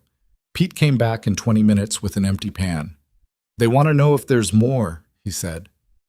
"Tell them no," she said, "and tell them that means the pie was good, not that I'm withholding." He grinned, a real, unguarded grin, the kind he'd been producing more of in the past weeks, as if the muscle had been slowly rehabilitated. "I'll tell them the first part," he said. The storm broke on the morning of the third day. Not broke exactly. The snow stopped, but the cold remained, and the world outside was rearranged under several feet of white that would take days to negotiate. But the visibility returned, and the wind dropped, and the men could move between buildings again, and the particular suffocation of confinement lifted enough for the ranch to begin functioning. Callum went out with the senior hands to check the cattle. The news was not as bad as it could have been. The animals had sheltered as expected, and the losses were minimal, which was a different outcome than 3 neighboring ranches that sent riders over in the days following with requests that became, in some cases, something closer to appeals. The Norris operation, 6 miles north, had not stored enough food. Their cook had left in September and hadn't been replaced, and the combination of that and an inadequate root cellar and the storm's duration had put them in a position that was, while not dangerous for the men themselves, demoralizing in the specific way that being unprepared was demoralizing. Callum came to the cookhouse the afternoon the Norris rider arrived. "They need food," he said. She was already at the root cellar in her mind, calculating. How many men? 15, and Norris himself, his wife. She did the math. "I can send beans, dried apples, enough lard to cook with for 2 weeks. I won't send the cured pork, we need that here. But the beans and apples won't touch us." Callum looked at her. "You're sure?" "I prepared for 14 weeks, she said. "We're 3 days in. Yes, I'm sure." He nodded. "I'll have it loaded." She spent an hour packing what she'd promised into sacks and crates, organizing it so that what the Norris Ranch received was properly labeled and arranged by priority. She included a sheet of paper on which she wrote, in her plain hand, basic instructions for stretching the dried supplies, the rapid soak bean method, the ratio for the lard use, a note about the apple storage. She gave it to the Norris rider with the supplies without comment. He looked at the note, then at her. He was an older man, weathered in the full frontier sense of the word, and he had the expression of someone who had come expecting to negotiate for inadequate help and had received something different. "Thank you, ma'am," he said quietly. "Take care going back," she said. "It's still icy north of the second ridge." He rode out. She watched him go. Behind her, she heard Callum's voice. She hadn't realized he was still there. "You wrote them instructions," he said. "The beans are useless if they don't know how to use them quickly," she said. She turned around. He was standing in the cookhouse doorway, not quite inside, not quite outside, the threshold position he'd occupied in the early weeks and had gradually moved past. He was back in it now, but for a different reason, she thought. Not uncertainty about whether to enter, but something closer to the need to hold the frame for a moment, to look at the full picture. "There are ranches 10 miles in every direction," he said, "that did not make it through this storm as well as we did." She said nothing. "Because of what you did in August," he said. "In September, quietly, without—" He stopped. "I didn't see the full shape of it until now." She looked at him steadily. "I wasn't hiding it." "I know," he said. "I just wasn't looking for it." He was quiet for a moment. "I've been trying to figure out the right way to say that you are not—" He stopped again, and she understood that Callum Mercer, who was precise about most things, was not precise about this particular category of thing, and was aware of it. "You don't have to say it," she said. "I want to," he said. She waited. "You are not just the cook here," he said. "You haven't been for a long time, probably, but the blizzard made it visible, in a way I should have said before." She held his gaze. There was something between them in that moment that had been building in the incremental way of things that didn't announce themselves, a quiet accumulation, meal by meal and morning by morning, of something that was more than professional regard and less defined than she had language for yet. "I'm glad to be here," she said. It was a simple statement, the simplest one available, and it was true. He nodded once. He looked like a man who had more to say and had decided this was not the moment for it, which she respected. "The crew is grateful," he said. "I wanted you to know that, even the ones who don't say it." "I know," she said. "I can tell by how they eat." He almost smiled. There it was, the same almost smile she'd been cataloging since the first week. Then he went to check on the cattle, and she went back to the fire. And outside, the Wyoming winter lay over Redstone Ranch in its full, indifferent enormity. But inside, the cookhouse was warm, the stores were full, and 20 men would eat well again tonight. She had planned for that. Every single day since August, she had planned for exactly that. And for the first time in a long time, she let herself feel the full weight of what it meant to have somewhere to plan for. The weeks after the blizzard had a particular quality that Marin had experienced once before. At the way station, the winter her father got sick, and she had run the place alone for 6 weeks while he recovered in the back room. It was the quality of aftermath. The storm was gone, but its shape remained in everything.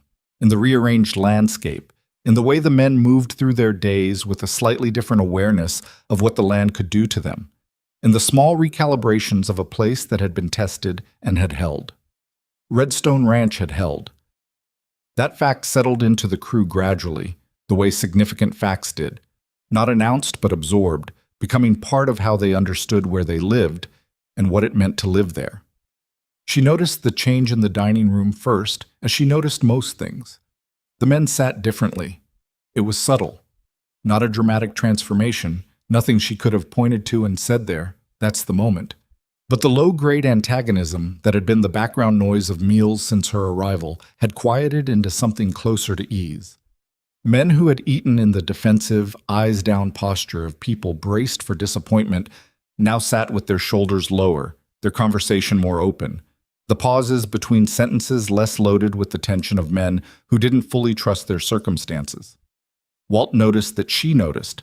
He came to the cookhouse one morning in November when Pete was out helping with fence repair and said, without preamble, "You see it." She was rendering lard, watching the heat carefully.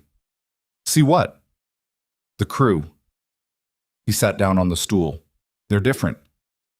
"People are different after a storm," she said. "They're reminded of things." Reminded of what? She thought about it honestly, the way she tried to think about everything. That they need each other, she said. They spend so much of the regular time pretending they don't. Walt was quiet for a moment, turning his hat in his hands. Grady used to say that a ranch crew wasn't a family, that treating it like one made men soft. Grady was wrong about some things, she said. Not unkindly, just plainly. Walt made a sound of agreement that came from somewhere deep and settled. He was, he said. He wasn't wrong about everything. He was a good foreman with cattle, good with the work. I know, she said, but Walt stopped and started again. When his brother died, something in him decided that caring about things was the cause of suffering. So he stopped caring about things. He paused. Or he tried to. She didn't say anything to that. She just let it sit in the room between them, which was the appropriate response. That boy of yours is getting good, Walt said, changing the subject in the way old men did when they'd said the true thing and didn't want to circle it. Pete's not mine, she said. Near enough, Walt said, and picked up his hat and left. She stood at the fire after he was gone and thought about that. Near enough. She thought about what it meant that a 17-year-old kid who tied his boots better now and could make passable cornbread and had started asking questions that went beyond the practical. Why does salt do that? Why does timing matter? Why do you taste it at every stage? Had become, without formal arrangement, something close to her responsibility. She had not had anyone be her responsibility since her father. The way station had had travelers, yes, people she fed and sent on their way, but that was different. That was transaction, even when it was generous. Pete was something else. Pete was ongoing. She wasn't entirely sure what to do with that, so she did what she always did with things she wasn't sure about. She kept moving and let time clarify. December brought cold that was different from November's cold. Not the aggressive, dramatic cold of the blizzard, but the grinding, settled cold of a winter that had made itself at home and wasn't leaving. The kind of cold that got into the buildings and stayed there despite the fires, that found the gaps in walls and floors and made itself known at 3 in the morning when the fire had banked low. She started making soup every day. Not the same soup. She had enough variety in the stored supplies to rotate, and she was deliberate about it, understanding that a crew eating the same thing every day would lose the psychological benefit of the food no matter how good it was. Variety was its own form of nourishment. It signaled that someone was thinking about them, that the meals were curated rather than defaulted into. Decker told her once, in his characteristically direct way, that the soup on Thursdays was his favorite. She asked him what was different about Thursday soup. He thought about it and said he didn't know. It just tasted better. She knew what was different.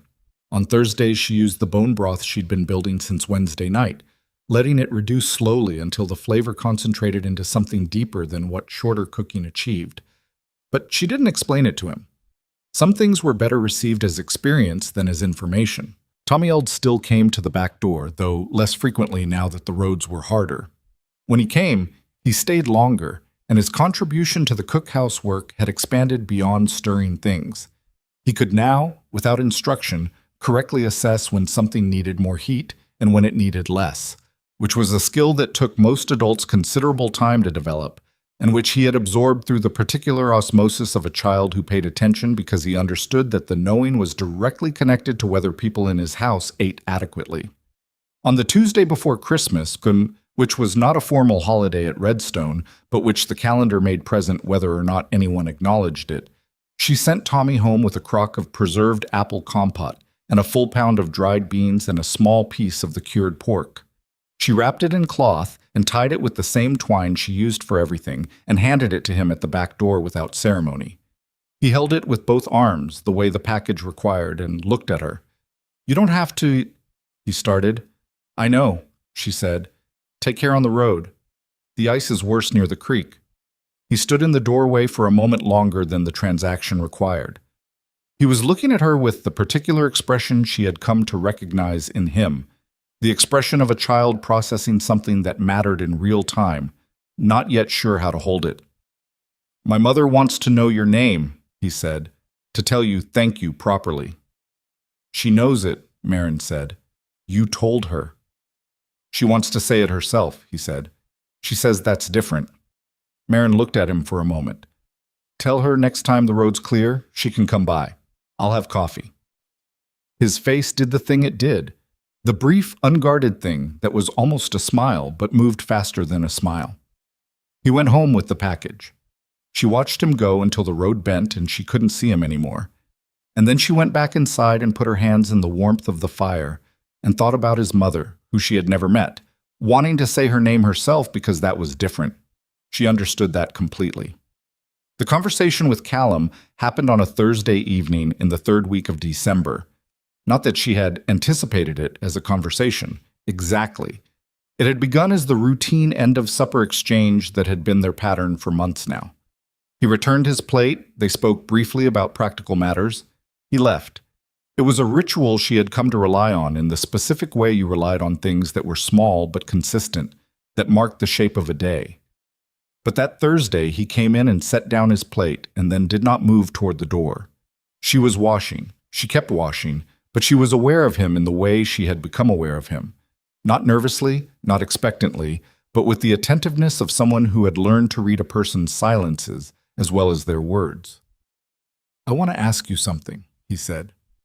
"All right," she said, "and I want to be straightforward about it because I've found that not being straightforward tends to produce worse outcomes than whatever discomfort the straightforwardness causes." She turned slightly and looked at him. He was standing with his hat in his hands again, turning it, which she had catalogued as the physical behavior he defaulted to when he was working through something that mattered. "The ranch," he said. "The kitchen. The position." He paused. "I'd like to make it permanent. Not provisional, not a season at a time. Permanent with a proper arrangement, pay, and the storeroom is too small." She waited. She understood there was more. "There's a room in the main house," he said. "The east room off the hall. It's been used for storage for a while. It has 2 windows. It's a proper room." He stopped, started again. I'm not conflating things that are separate things. I mean, a room that's appropriate for someone who is not a temporary laborer passing through, but who is." He stopped again. She turned fully and looked at him. He met her eyes. "Someone who belongs here," he said. "That's what I'm trying to say." The cookhouse was quiet except for the fire. Outside, the wind moved through the winter night with the low, consistent moan that had become the background of December at Redstone. She had thought about this. Not this conversation specifically. She hadn't let herself anticipate specific conversations, because anticipating them meant investing in outcomes she couldn't control. But she had thought about the question underneath it, whether this was a place, whether she was a person who could let a place be a place, after years of motion and loss and the particular freedom of having nothing to protect. Freedom and having nothing were not the same thing. She had known that for a long time. It was a different thing to live from. "The room in the main house," she said carefully, that would require the crew to understand what that arrangement meant and doesn't mean." "The crew respects you more than they respect most things at this ranch," he said, "including me on some days." "That's not an answer." "No," he said, "it's not." He was quiet for a moment. "What it means is that you are not the cook who might leave in spring. What it means is that this ranch is different with you here, and I am different with you here, and I would like that to continue, and I would like it to be settled, formally settled." He paused. "I'm not articulate about this, I know that, but I'm being honest." She considered him for a long moment.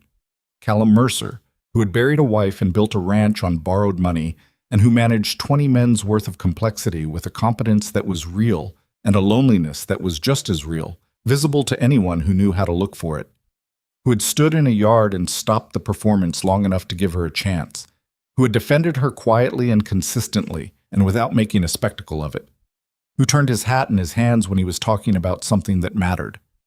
"The room would need to be cleaned out," she said. He was still for a moment.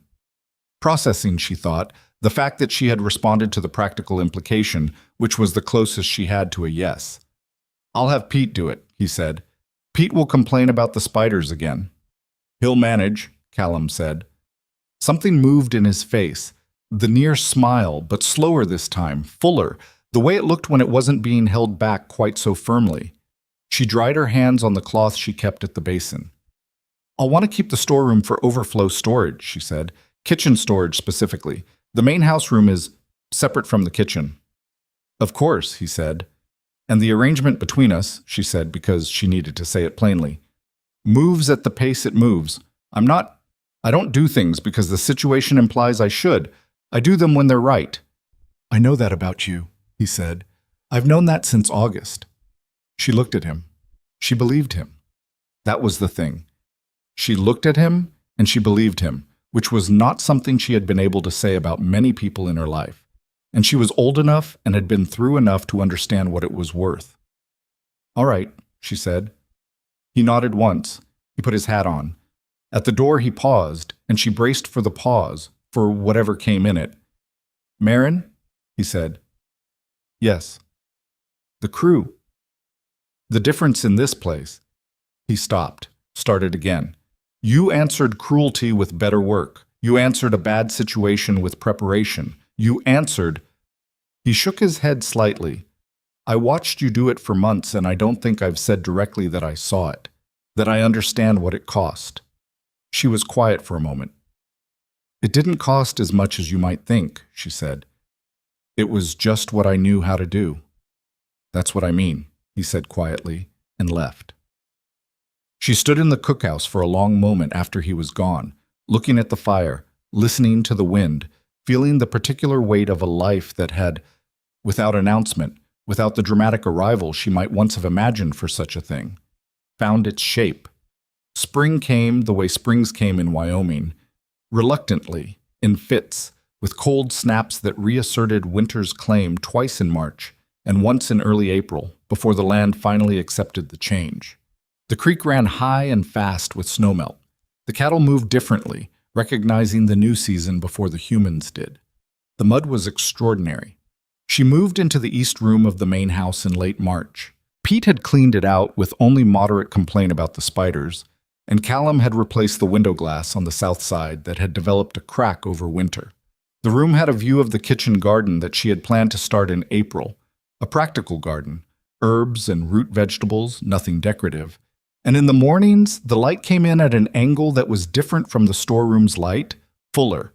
And she was aware of it as an improvement without being able to entirely relax into it, because improvements that came after a long time without them required adjustment.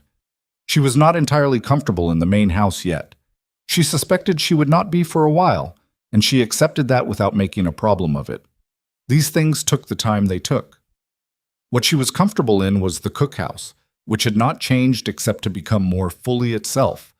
Her reorganizations and routines so established now that the room seemed to have been arranged this way always, that any visitor walking in would have had difficulty imagining it any other way. This was, she knew, one of the quiet successes of the work, when the thing you built stopped looking built and started looking inevitable. Pete turned 18 in April. She made him a cake. This required some improvisation. Eggs from the trading post woman, who had continued sending them periodically with the supply wagon, and the last of the winter's spice tin, and a controlled negotiation with the Dutch oven that did not go perfectly. The top was slightly uneven, and the second layer listed to the left. She put it in front of him at breakfast, just him and her in the cookhouse before the crew came in, and he looked at it with an expression she would keep. "It's a cake," he said. "It's your birthday," she said. He looked at it for another moment. He was trying not to show that it affected him, which was the age he was. 18, old enough to feel things deeply, and young enough to consider depth embarrassing. "My mother used to—" He stopped. "I know," she said. She didn't know exactly, but she knew the shape of what he meant.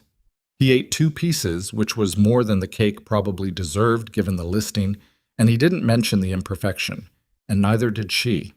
What she said to him after, while they were cleaning up before the crew arrived, was something she had been thinking about for weeks, without knowing she was going to say it.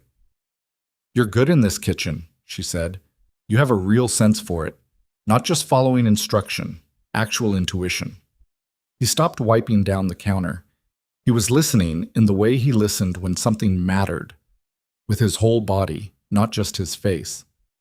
"I don't know what your plans are," she said. "I don't know if this is where you want to stay, or if there's somewhere else. You're 18, and that's the age for figuring that out, not for having already figured it out." "I don't have anywhere specific to go," he said. "That's not what I asked." He was quiet for a moment. "I like it here," he said. "I didn't expect to. When I signed on in April last year, I was just trying to—" He shook his head. "But I like it here." "That's enough for now," she said. "Liking it here is enough." He nodded slowly. "Is that— did you—" He was struggling with the question's formation.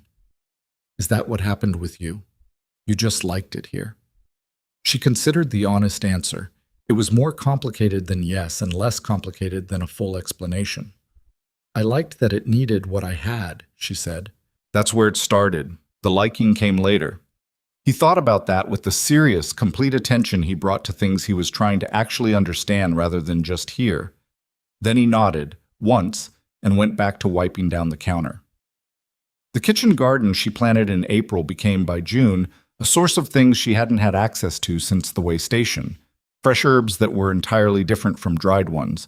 Not better, necessarily, but different, with a brightness that changed what you could do. Early lettuces that she put on the table simply, with vinegar and a little of the rendered lard she kept for dressings, and which the crew received with the specific surprise pleasure of men encountering something they hadn't known they were missing. Tommield's mother came in May. Her name was Ruth, and she was younger than Marin had pictured, somewhere in her mid-30s, though worn in the way that particular life wore people. She came alone, on foot, which meant she had walked the 2 miles, which meant this mattered to her enough to walk. She came to the cookhouse door and introduced herself. Marin had been expecting her and had coffee ready and a plate of the biscuits she made on Wednesdays. Ruth sat down across the work table from her and wrapped her hands around the coffee cup and said, "Tommy talks about you every day." "He's a good student," Marin said. "He's a good boy," Ruth said, with the specifically fierce quality of mothers saying true things. "He's always been a good boy." "The circumstances?" She stopped. "You don't need to explain," Marin said. "I want to," Ruth said. "I want you to know that I know what you've done. The food and the teaching him things. He comes home and he tries things in the kitchen. Last month he made a soup that was—" Her voice changed quality. "It was the best thing I'd eaten in a long time." Marin set down her cup. "He moved the heat down," she said. Ruth looked at her. "That's what made the difference," Marin said. "He learned to move the heat down at the right moment. Most people don't learn that without being told multiple times. He got it on the second telling." Ruth looked at her with an expression that was trying to contain more than expressions usually contained: gratitude and grief and pride, and the particular exhaustion of a woman who had been holding a difficult situation together with her hands for a long time and had not recently had someone speak well of something she'd made. "Thank you," Ruth said. Not the brief transactional thank you, the other kind. They sat and drank coffee and talked, not about the difficult things, not about Ruth's husband or the debt or the winter, but about ordinary things, about the garden that was coming in, about what grew well in that particular soil, about the way certain things that were hard to grow somewhere else thrived in this specific climate if you understood what the land wanted to give you rather than insisting on what you wanted to take from it. Ruth left 2 hours later with a bundle of early herbs from the garden and a promise to come back when she could.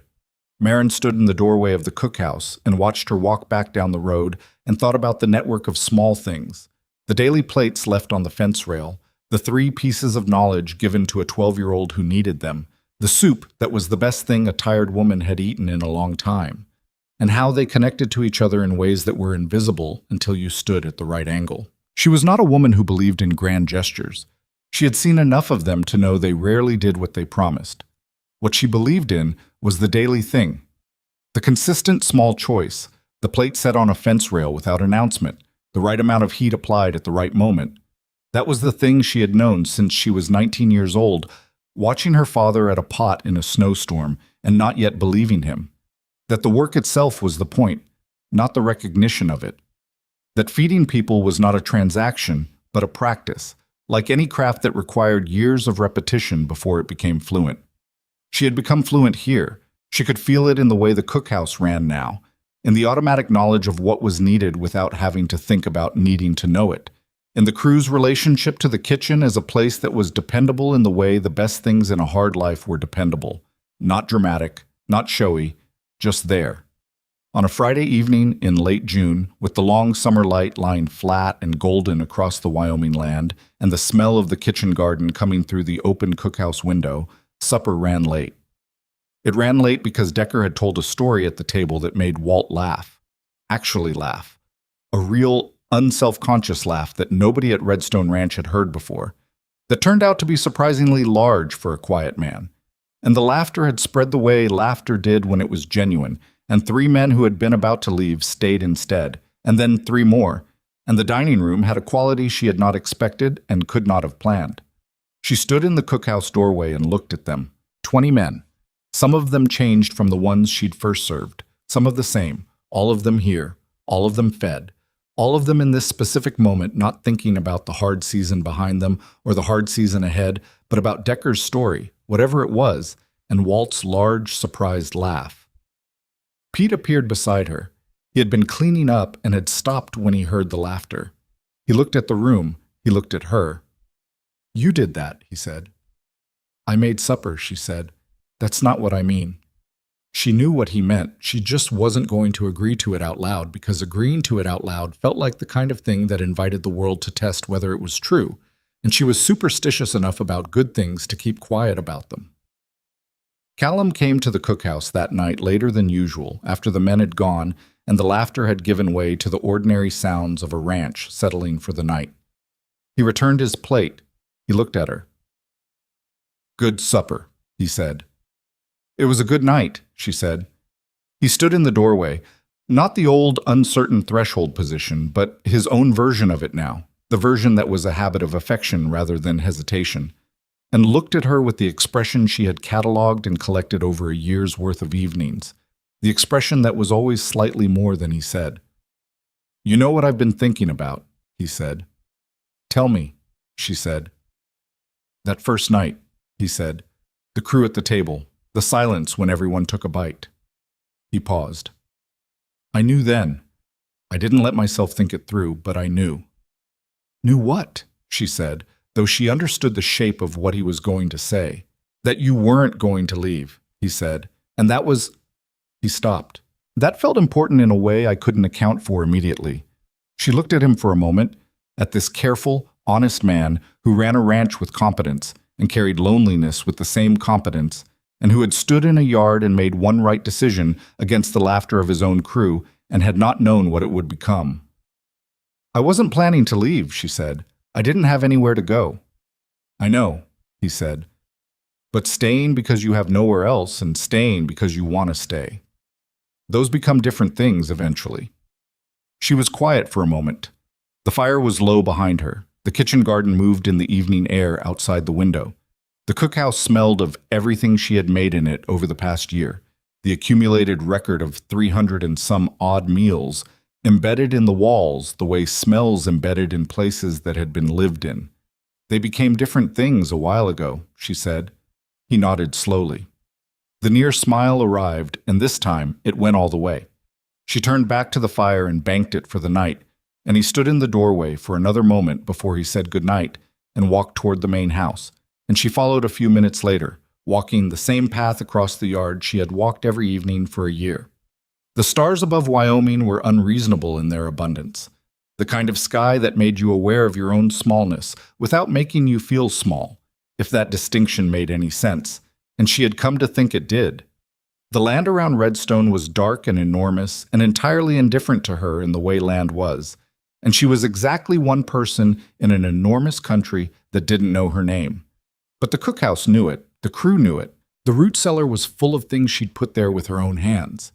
Pete knew how to move the heat down at the right moment. Tommy Eld had made a soup that was the best thing his mother had eaten in a long time. Walt had laughed a laugh nobody at this ranch had heard before.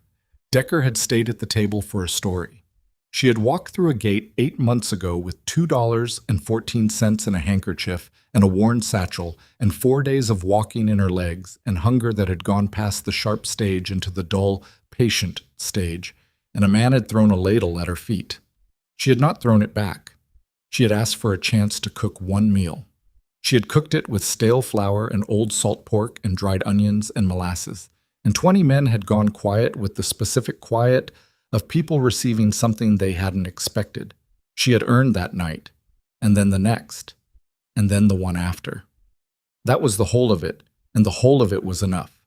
Not because the world had been fair to her, it hadn't, in the accounting of things, been particularly fair, but because the work itself had been real, and the people it had reached had been real, and the mornings of the storeroom and then the east room with the better light were real, and the kitchen garden was real, and the year's worth of honest labor was a thing that existed now in the world and could not be untaken.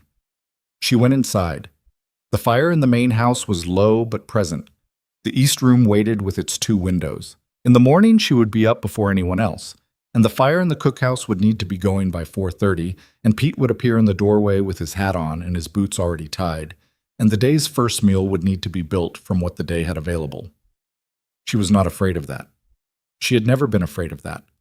She had been afraid of other things, of not being enough, of being forgotten in the way people who moved through too many places got forgotten, of the specific loneliness of competence without belonging, of working hard for years and finding at the end of it that you had built nothing that held your shape when you stepped out of it.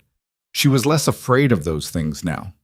Not because they had been resolved by some clean story logic that tied everything together.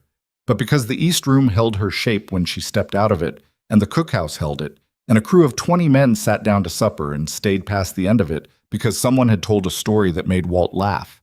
And that was not nothing. That was, in fact, everything.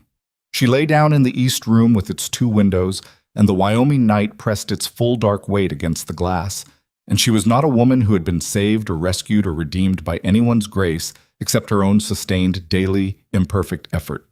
She was just a woman who knew how to cook, who had learned that knowing how to do one thing honestly and doing it every single day in full for the people in front of you, that this was not a small thing, it was the whole thing. She closed her eyes and slept. And in the morning, the fire needed starting, and there were 20 men to feed, and a kitchen garden coming in, and a boy who was getting less thin, and a year of spring and summer and fall and winter in front of her, that she would navigate the same way she had navigated every day since she walked through that gate. One meal at a time. That had always been enough. It had turned out to be more than enough. It had turned out to be a life.